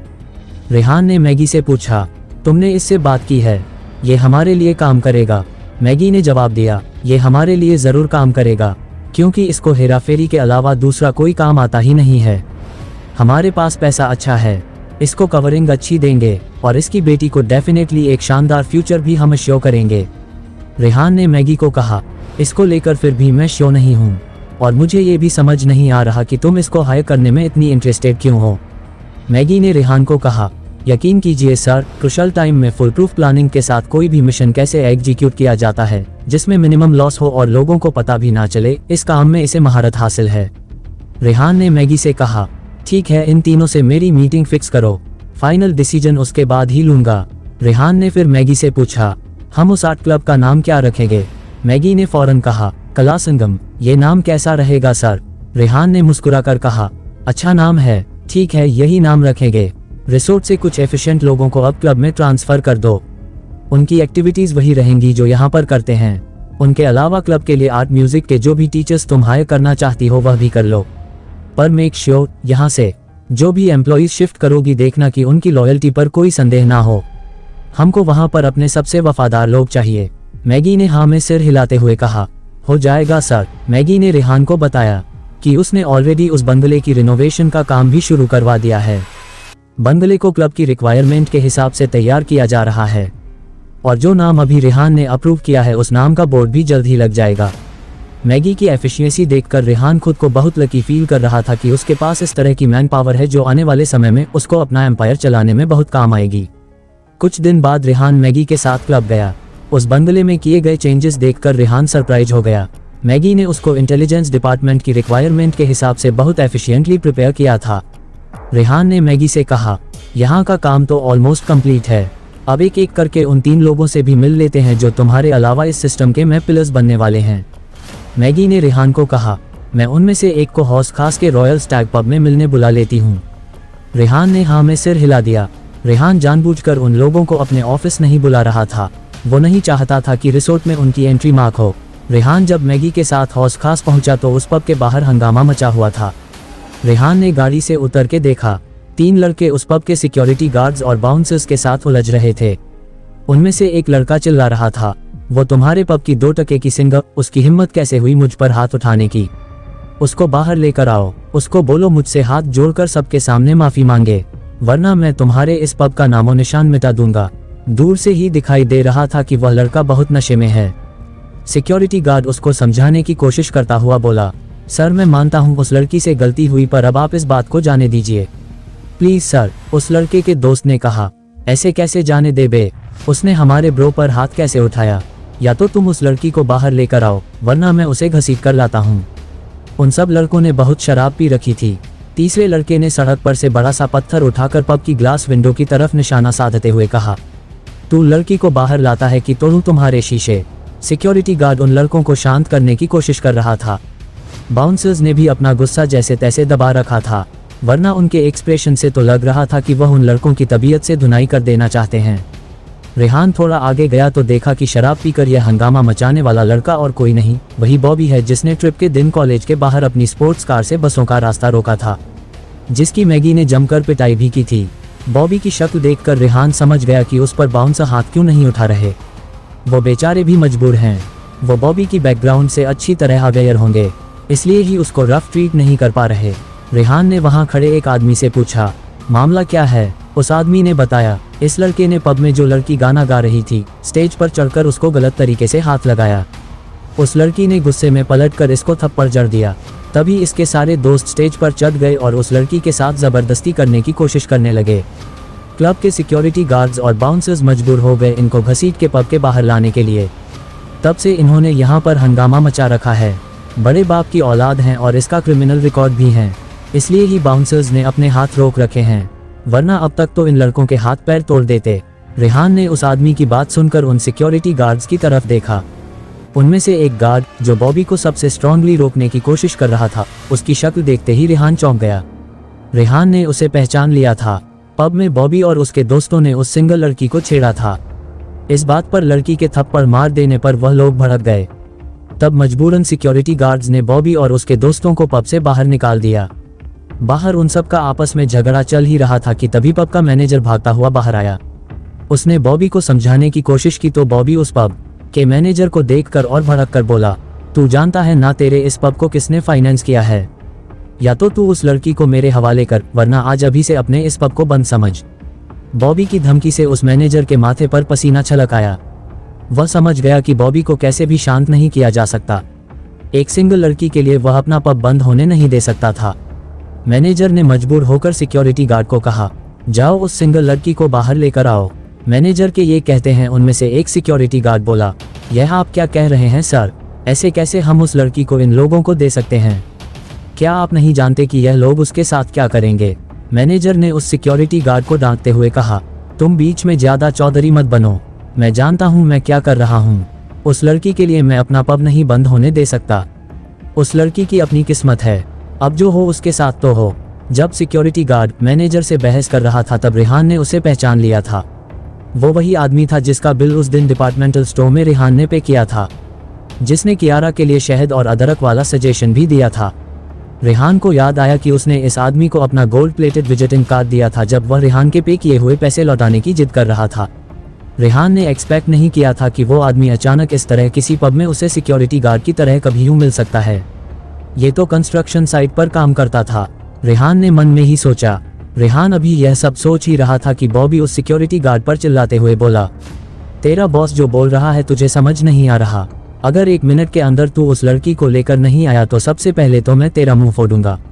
सिक्योरिटी गार्ड ने भी उतने ही गुस्से में बॉबी को जवाब दिया, हिम्मत है तो हाथ उठाकर दिखा। उसके इस तरह जवाब देने से मैनेजर बुरी तरह भड़क गया और उस पर चिल्लाया, अबे ओ राशिद के बच्चे, गर्मी किसको दिखा रहा है? पता भी है ये पब इन्हीं के पैसे से चलता है और तू इनको तेवर दिखा रहा है। मैनेजर के चिल्लाने पर रेहान को याद आया कि इस वकर का नाम राशिद था। सिक्योरिटी गार्ड जब अपनी जगह से नहीं हिला तो मैनेजर और तेज चिल्लाया, ओए जाता है कि नहीं? फौरन अंदर जाकर उस लड़की को बाहर लेकर आ, वरना अभी की अभी तुझे नौकरी से निकाल दूंगा। मैनेजर के चिल्लाते ही वो सिक्योरिटी गार्ड एक कदम आगे बढ़ा। मैनेजर सकपकाया गया, उसे लगा कि वह सिक्योरिटी गार्ड उस पर ही हाथ उठाने वाला है, पर उस गार्ड ने अपनी जैकेट के बटन खोलने शुरू किए और जैकेट उतारकर जमीन पर फेंकते हुए कहा, पकड़ अपनी नौकरी, और अब जिस माई के लाल में हिम्मत है उस लड़की को हाथ लगाकर दिखाए। उस सिक्योरिटी गार्ड राशिद के तेवर देखकर वहां खड़ा हर इंसान दंग रह गया। मैनेजर गुस्से में तेज दहाड़ते हुए बाकी सिक्योरिटी गार्ड्स और बाउंसर्स को बोला, इसकी इतनी हिम्मत कि मुझसे जुबान चला रहा है, तोड़ दो इसके हाथ पैर। मैनेजर का ऑर्डर मिलते ही वह सब लोग राशिद को मारने लगे, यहाँ तक कि बॉबी के दोस्त भी। रेहान उसे बचाने के लिए आगे बढ़ने लगा तो मैगी ने रेहान का हाथ पकड़कर रोक लिया। रेहान ने मैगी की तरफ देखकर कहा, मुझे उसकी मदद करने दो, वो लोग उसे मार डालेंगे। मैगी ने कहा, सर आप शांति से खड़े रहिए, उसे कुछ नहीं होगा। आप ध्यान से देखिए, उनमें से कोई भी उसके किसी भी क्रुशल बॉडी पार्ट को छू तक नहीं पा रहा। साफ पता चल रहा है कि वो कोई आम आदमी नहीं है, वह मार्शल आर्ट्स में ट्रेंड है। मैगी की इस बात पर रेहान सरप्राइज हुआ और ध्यान से देखने लगा। वाकई उस फाइट में वह उन 10 गुंडों पर भारी पड़ रहा था। उस आदमी पर काबू न कर पाने की झुंझलाहट में वो सब और एग्रेसिवली उसे मारने की कोशिश करने लगे। बॉबी के दोस्त भागकर अपनी स्पोर्ट्स कार तक गए और डिग्गी में से बेसबॉल के बैट और हॉकी निकाल लाए। वो लोग उन बेसबॉल के बैट से राशिद पर वार करने ही वाले थे कि पब के दरवाजे से एक सुरीली पतली आवाज आई, रुक जाओ, उनको मत मारो। सबकी गर्दन आवाज की दिशा में घूम गई। ब्लैक कलर की शॉर्ट्स कट और सिल्वर टॉप में एक बेहद खूबसूरत लड़की खड़ी थी और उसकी आंखों में आंसू थे। उस लड़की ने राशिद की तरफ देखकर कहा, मैं आपकी बहुत शुक्रगुजार हूँ, आपने मेरी बहुत मदद की, पर प्लीज अब आप मुझे मेरे हाल पर छोड़ दीजिए। आप इस झगड़े से पीछे हट जाए, वरना ये लोग आपको जिंदा नहीं छोड़ेंगे। फिर उसने बॉबी की तरफ देखा और बोली, तुम्हारा झगड़ा मेरे साथ है, तुम्हें जो करना है मेरे साथ करो, इनको छोड़ दो। बॉबी ने सरकास्टिकली हंसते हुए कहा, फाइनली तुमको समझ आ गया कि मुझसे कोई नहीं बचा सकता, पर इस सिक्योरिटी गार्ड को तो मैं जाने नहीं दूंगा। अगर आज मैंने इस चूजे को छोड़ दिया तो हरेरा गैरा कल को मेरे सामने सिर उठाने लगेगा। कहकर बॉबी उस सिक्योरिटी गार्ड की तरफ बढ़ा और उसे मारने के लिए उसने पंच बनाया। राशिद ने तेजी से साइड हटकर उसके पंच से खुद को बचाया और अपना सिर उसके मुंह पर दे मारा। बॉबी की नाक से भरभरा कर खून निकल गया। वह जमीन पर दोहरा पड़ा चिल्लाने लगा। बॉबी को जमीन पर गिरा देखकर उसके सारे दोस्त एकदम से हरकत में आ गए। वो बेसबॉल और हॉकी से राशिद पर अटैक करने ही वाले थे कि रेहान बहुत तेज चिल्लाया, खबरदार जो इसे किसी ने हाथ लगाया। बॉबी और उसके दोस्तों ने पलटकर रेहान की तरफ देखा और सबके मुंह से एक साथ निकल, तुम। सब के सब रेहान को आंखें फाड़कर देख रहे थे। बॉबी को सपने में भी उम्मीद नहीं थी कि रेहान उसे फिर एक बार इस तरह टकरा सकता है। पिछले दिनों अपनी प्रॉपर्टी की ड्यू पेमेंट के सिलसिले में बॉबी ने राहुल से कांटेक्ट करने की कोशिश की थी। उसे पता चला था कि कुछ दिन पहले राहुल का रेहान से झगड़ा हुआ था और तब से राहुल लापता है। बॉबी यह समझ चुका था कि रेहान बहुत ही इन्फ्लुएंशियल आदमी है और राहुल के गायब हो जाने के पीछे भी रेहान ही है। बॉबी रेहान को देखते ही टेंस हो गया। राहुल के दोस्तों की नज़र रेहान के साथ खड़ी मैगी पर थी। उन सबको याद आया कैसे मैगी ने पिछली बार 2 मिनट के अंदर उन सब का वो हाल किया था कि 2 हफ्ते तक उन लोगों की हड्डियां दुखती रही थी। बॉबी ने बहुत हिम्मत करके रेहान को कहा, यह मेरा मामला है, तुम इसमें मत पड़ो, तुम्हारा इससे कोई लेना देना नहीं। रेहान ने उसे पलटकर कहा, लेना देना कैसे नहीं, तू जिस सिक्योरिटी गार्ड पर हाथ उठा रहा है वह मेरा दोस्त है, और मेरे दोस्त पर हाथ उठाना मुझ पर हाथ उठाने जैसा है। वो आदमी राशिद भी अब तक रेहान को पहचान गया था। रेहान ने जिस तरह राशिद के लिए स्टैंड लिया, राशिद का मन उसके लिए बहुत रिस्पेक्ट से भर गया। बॉबी ने हैरान होते हुए पूछा, एक सिक्योरिटी गार्ड तुम्हारा दोस्त कैसे हो सकता है? दरअसल बॉबी रेहान को जब से जानता है तब से उसने रेहान को सुपर रिच ही देखा है। उसके हिसाब से एक छोटा आदमी रेहान का दोस्त हो ही नहीं सकता। बॉबी के इस तरह कहने से रेहान इस बार बहुत गुस्से में चिल्लाया, ये कैसे मेरा दोस्त हो सकता है और कैसे नहीं, इससे तुम्हारा कोई लेना देना नहीं। तुम अपने दोस्तों को लो और निकलो यहाँ से। तभी बॉबी के दोस्तों में से एक उसके कान में धीरे से बोला, बॉबी हम ऐसे पीछे हट जाएंगे तो हमारी बहुत बेइज्जती होगी। आज तो हमारे पास हथियार भी हैं। ये लड़का और इसकी ये फाइटर गर्लफ्रेंड आज हमारा कुछ नहीं बिगाड़ सकेंगे। बॉबी ने उस लड़के को घूर कर देखा और इशारे से चुप रहने को कहा। राहुल के इंसिडेंट्स के बाद बॉबी जानता था कि रेहान से झगड़ा मोल लेना उसे भारी पड़ सकता है। जब रेहान के धमकाने पर भी बॉबी वहां से नहीं हिला तो रेहान ने मैगी से कहा, दफा करो इन सबको यहाँ से, मेरे पास इतना समय नहीं है कि मैं इन लोगों से माथा मारता रहूं। रेहान के कहने पर मैगी उनकी तरफ बढ़ी। वो लड़के 2 कदम पीछे हटे। बॉबी भी माथे से पसीना पहुंचने लगा, पर बॉबी का वो दोस्त जो उसे कान में सलाह दे रहा था कि हम बेसबॉल बैट से इन पर अटैक करते हैं, वह जोश में आकर मैगी की तरफ लपका। अगले ही पल 2 तेज आवाजें हुई। फिर सब ने देखा कि वह जमीन पर पड़ा है और अपने हाथ पैर पकड़े दर्द से चीख रहा है। उसका बेसबॉल बैट अब मैगी के हाथ में था। अगले ही पल मैगी ने बेसबॉल का मजबूत बैट अपने हाथों से 2 टुकड़े कर उसी लड़के पर फेंक के मारा। बेसबॉल बैट को मैगी ने जिस तरह हाथों से तोड़ डाला, पूरी भीड़ उसको इस तरह से देख रही थी जैसे दुनिया का कोई 8वां अजूबा देख लिया हो। किसी को यकीन नहीं आ रहा था कि एक लड़की बेसबॉल का इतना सॉलिड बैट इस तरह हाथों से तोड़ सकती है। भीड़ में से किसी की आवाज आए, अरे ये सचमुच की लड़की है या कोई रॉबर्ट है? राशिद और बाकी सिक्योरिटी गार्ड्स भी बहुत हैरानी से मैगी को देख रहे थे। पब का मैनेजर तो पत्ते की तरह काम रहा था। उधर बॉबी के दोस्त एक एक करके अपनी कारों की तरफ भाग। हेलो दोस्तों, ये हमारा वीडियो है। वीडियो को आप ले सकते हैं, हमें कोई समस्या नहीं है। नॉवेल ऑफ किंग चैनल को सब्सक्राइब करें, लाइक शेयर और ज्यादा से ज्यादा कमेंट करना। अगली सबको मैगी से हुई पिटाई याद आ गई थी और जिस तरीके से मैगी ने अभी बेसबॉल का बैट तोड़ा था उन सबको अपनी हड्डियों की फिक्र हो गई थी। बॉबी वहां अकेला खड़ा रह गया। रेहान जैसी ही बॉबी की तरफ बढ़ा, बॉबी एकदम से घुटनों पर बैठकर बोला, सॉरी ब्रो, मैं यहाँ से जा रहा हूँ, प्लीज मुझे छोड़ दो। रेहान ने बुरा सा मुंह बनाते हुए कहा, निकल ले यहाँ से, और फ्यूचर में मेरे इस दोस्त या उस सिंगल लड़की को हाथ लगाने की कोशिश भी की ना तो अगली बार बेसबॉल का बैट नहीं टूटे, तेरे हाथ पैरों के 2 टुकड़े हो जाएंगे। बॉबी तेजी से उठा और अपनी कार की तरफ भाग लिया। उसके जाने के बाद रेहान राशिद की तरफ पलटा और हाथ बढ़ाते हुए कहा, बड़े भाई कैसे हैं आप? रेहान जैसे बड़े इंसान से खुद को इतना सम्मान मिलता देख राशिद को समझ नहीं आया कि वो कैसे रिएक्ट करे। रेहान जब राशिद को उस दिन गोल्ड कार्ड देकर गया था, राशिद उसी दिन समझ गया था कि रेहान बहुत पैसे वाला है। पर आज जिस तरीके से बॉबी और उसके दोस्त यहाँ से डर के भागे थे, राशिद को यह भी दिख गया था, रेहान ना सिर्फ पैसे वाला है बल्कि बहुत पावरफुल भी है। ऐसा इंसान आगे बढ़कर उसको बड़ा भाई बुला रहा था। राशिद बिल्कुल सकपका गया। इतने बड़े आदमी के आगे कैसे और क्या बोले? राशिद अभी सोच ही रहा था कि रेहान को क्या जवाब दे। इतने में पब का मैनेजर रेहान के सामने आकर खड़ा हुआ और बोला, सर हमारी खुशकिस्मती है कि आप जैसा इंसान हमारे पब में आया। मैं कह इससे पहले कि वो कुछ और बोलता, मैगी रेहान और उसके बीच में आकर खड़ी हुई और उसको पीछे धक्का देते हुए बोली, तेरी औकात नहीं है कि तू रेहान सर से बात भी करें, पीछे हट। मैगी के ऐसा करने से मैनेजर स्टन रह गया। वह समझ गया अभी जिस तरीके से वो उस सिंगल लड़की को बॉबी को देने वाला था और सिक्योरिटी गार्ड को पिटवा रहा था, रेहान उससे नाराज है। आखिर रेहान ने उस सिक्योरिटी गार्ड को अपना दोस्त भी तो कहा है। इस बात का एहसास होते ही मैनेजर तेजी से राशिद की तरफ पलटा और उसको मक्खन लगाता हुआ बोला, राशिद मेरे भाई, तुम तो हमारे पब का हीरा हो। सॉरी मैंने तुमको गुस्सा किया, पर तुम मेरी सिचुएशन समझ रहे हो ना। अगर मैं ऐसा नहीं करता तो वह बॉबी मेरा पब बंद करवा देता। प्लीज मुझे माफ कर दो। रेहान ने मैगी की तरफ देखकर कहा, यह आदमी तो गिरगिट को भी मात करता है। फिर रेहान ने उस पब मैनेजर से तेज आवाज में बोला, यू इडियट, दफा हो जाओ तुम यहाँ से। फिर रेहान ने राशिद को कहा, बड़े भाई आप तो कंस्ट्रक्शन साइट पर काम करते थे ना, यहाँ सिक्योरिटी गार्ड की जॉब में कैसे? राशिद ने रेहान को बताया, भाई मेरा असली जॉब यही है।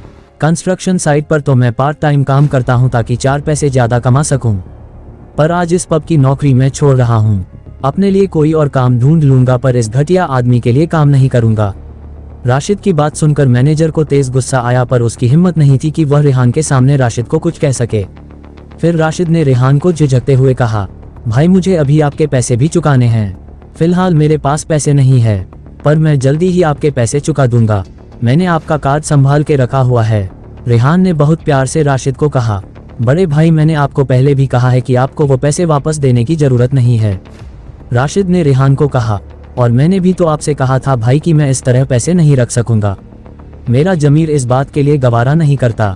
तभी मैनेजर बीच में बोला, राशिद तुम ऐसे नौकरी छोड़कर जा नहीं सकते, वरना कॉन्ट्रैक्ट के मुताबिक तुमको इस महीने की सैलरी नहीं मिलेगी। राशिद कुछ जवाब देता इससे पहले ही रेहान ने कहा, अपनी सैलरी और अपनी नौकरी दोनों अपने पास रखो और दोबारा हिम्मत मत करना बीच में बोलने की। कहकर रेहान राशिद की तरफ बढ़ा। उसके कंधे पर हाथ रखकर उसे अपने साथ लेकर आगे चल दिया। रेहान के इस आत्मीयता भरे जेस्चर पर राशिद बहुत टच फील कर रहा था। रेहान ने राशिद से कहा, बड़े भाई जरा मेरे साथ आइए, आपसे कुछ बहुत जरूरी बात करनी है। बॉबी और उसके दोस्त मैगी से डर के भाग चुके थे। पब का मैनेजर रेहान से जलील होकर अपना छोटा सा मुंह लेकर खड़ा था। रेहान सिक्योरिटी गार्ड राशिद को साथ लेकर वहां से आगे बढ़ गया और उससे बोला, बड़े भाई मैंने अभी एक नया क्लब स्टार्ट किया है, मुझे उसकी सिक्योरिटी के लिए भरोसेमंद लोगों की जरूरत है। आज से आप उसकी सिक्योरिटी का जिम्मा ले लीजिए। आप चाहे तो अपनी जान पहचान के और गार्ड्स भी हायर कर सकते हैं। सिक्योरिटी हेड आप ही रहेंगे। आपको 50,000 रुपये महीना मिलेगा। ये सैलरी अगर आपके लिए कम है तो बताएगा, मैं और बढ़ा दूंगा। राशिद बहुत हैरानी से रेहान की तरफ देखने लगा। उसने सपने में भी नहीं सोचा था कि रेहान इस तरह उसको अपने क्लब में सिक्योरिटी हेड की जॉब ऑफर करेगा। इस पब में वो बस एक साधारण सा सिक्योरिटी गार्ड था। उसे महीने के महज 20,000 मिल रहे थे। अब रेहान उसे डबल से भी ज्यादा सैलरी देने की बात कर रहा था। जब रेहान और राशिद बात कर रहे थे, रेहान ने ध्यान नहीं दिया कि वो सिंगल लड़की उनके पीछे पीछे चल रही है। उसने रेहान और राशिद की सब बातें भी सुन ली थी। रेहान को जैसे ही एहसास हुआ कि कोई उसके पीछे चल रहा है, वह एकदम से पलटा। अपने पीछे उस सिंगल लड़की को देखकर रेहान ने हैरान होकर पूछा, क्या बात है, कुछ कहना चाहती हो? वो लड़की अपनी मीठी आवाज में बोली, मैं आप दोनों को थैंक यू कहना चाहती हूँ। आज अगर आप लोग नहीं होते तो वो मैनेजर मुझे उन बदतमीज लड़कों के हवाले कर देता। मैं उस तरह की लड़की नहीं हूँ। मैं तो मजबूरी में यहाँ काम करती हूँ। मैंने म्यूजिक में ग्रेजुएशन किया है। मैं पोस्ट ग्रेजुएशन कर रही थी जब लास्ट ईयर मेरे पापा की डेथ हो गई। घर के फाइनेंशियल इश्यूज की वजह से मुझे आगे की पढ़ाई छोड़नी पड़ी। मेरे छोटे भाई बहन की पढ़ाई ना रुके, इसलिए मैं यहाँ नौकरी करने लगी। रेहान ने उसे कहा, थैंक यू की कोई बात नहीं है, मैं तुम्हारी सिचुएशन बहुत अच्छे से समझ सकता हूँ। तुम अब निश्चिंत होकर काम करो। वो लड़के और ये मैनेजर तुम्हें अब दोबारा तंग करने की हिम्मत नहीं करेंगे। रेहान की बात सुनकर वो लड़की वहीं चुप खड़ी रही। रेहान ने उससे पूछा, कुछ और भी कहना चाहती हो? उस लड़की ने कहा, सर मेरा नाम राधिका है। मैंने अभी सुना आपने राशिद भाई को अपने क्लब में सिक्योरिटी हेड का जॉब दिया है। क्या मुझे आपके क्लब में सिंगर की या कोई भी नौकरी मिल सकती है? मैं आप लोगों के साथ महफूज रहूंगी। यहाँ पर आए दिन इस तरह के बदतमीज लड़के आते रहते हैं। राशिद भाई जब तक यहाँ थे फिर भी तसल्ली थी, पर अब राशिद भाई भी चले जाएंगे तो मुझे और डर लगेगा। आज जिस तरीके से रेहान और राशिद ने उसके लिए स्टैंड लिया था, वह समझ चुकी थी कि रेहान के क्लब में कोई भी बदतमीज लड़का उसे हाथ नहीं लगा सकता। और राशिद भाई तो हमेशा ही उसकी प्रोटेक्शन करते आए हैं। यहाँ पर तो जिस तरह मैनेजर आज उन लड़कों के धमकाने पर उसे उन लड़कों के हवाले करने को तैयार हो गया था। पता नहीं आगे कब उसे किसको बेच दे। आज के हादसे के बाद वह बहुत ज्यादा डर गई थी, इसलिए उसने आगे बढ़कर रेहान से जॉब की बात की। उसकी आवाज में इतना भोलापन और सच्चाई थी कि रेहान का मन एक पल में पिघल गया। रेहान ने उसे मुस्कुराते हुए कहा, वेलकम टू माई प्लेस। उस लड़की के एक्सप्रेशन ऐसे हो गए जैसे खुशी से अभी रो पड़ेगी। उसने बहुत डरते डरते रेहान से जॉब की बात की थी। उसे उम्मीद नहीं थी कि इस तरह फौरन ही रेहान उसको हाँ कर लेगा। रेहान को एक पल भी नहीं लगा उस लड़की को हाँ कहने में। रेहान जानता था कि फिलहाल उसने स्टार मून रिजॉर्ट का स्टाफ यूज किया है, पर धीरे धीरे उसको अपने क्लब के लिए नया स्टाफ रिक्रूट करना ही है। स्टार मून रिसोर्ट के खुलते ही वहां का सारा स्टाफ वापस जाएगा। उसके कल्चरल क्लब हाउस के लिए आर्टिस्टिक लोगों की जरूरत भी थी। और जैसा कि इस लड़की ने बताया कि सिंगिंग में इसकी डिग्री है, तो क्लब में इसका होना यकीनन क्लब के लिए अच्छी बात रहेगी। पर जैसे ही उस पब मैनेजर ने सुना कि रेहान ने उसको जॉब की हाँ कर दी है, उसके होश उड़ गए। राधिका को इस पब को ज्वाइन किए 1 साल हो गया था। 1 साल में उसके पब में फुटफॉल डबल हो चुका था। राधिक जितनी सुंदर है उतना ही सुंदर गाती भी है। कितने सारे कस्टमर्स तो सिर्फ उसकी सिंगिंग की वजह से पब में आने लगे थे। राधिका की वजह से 1 साल में पब का बिजनेस बहुत बढ़ गया था। राधिका के इस तरह छोड़कर जाने से मैनेजर एकदम परेशान हो उठा। उसने आगे बढ़कर राधिका से बोला, तुम तो कितने समय से हमारे पास काम करती हो, क्या आज से पहले मैंने कभी ऐसी प्रॉब्लम होने दी? नहीं ना। आई प्रॉमिस, जो आज हुआ दोबारा से ऐसा कुछ नहीं होगा। पर तुम ऐसे अचानक पब को छोड़कर मत जाओ। उस लड़की राधिका ने बड़े रूखे स्वर में मैनेजर को जवाब दिया, जो एक बार बेच सकता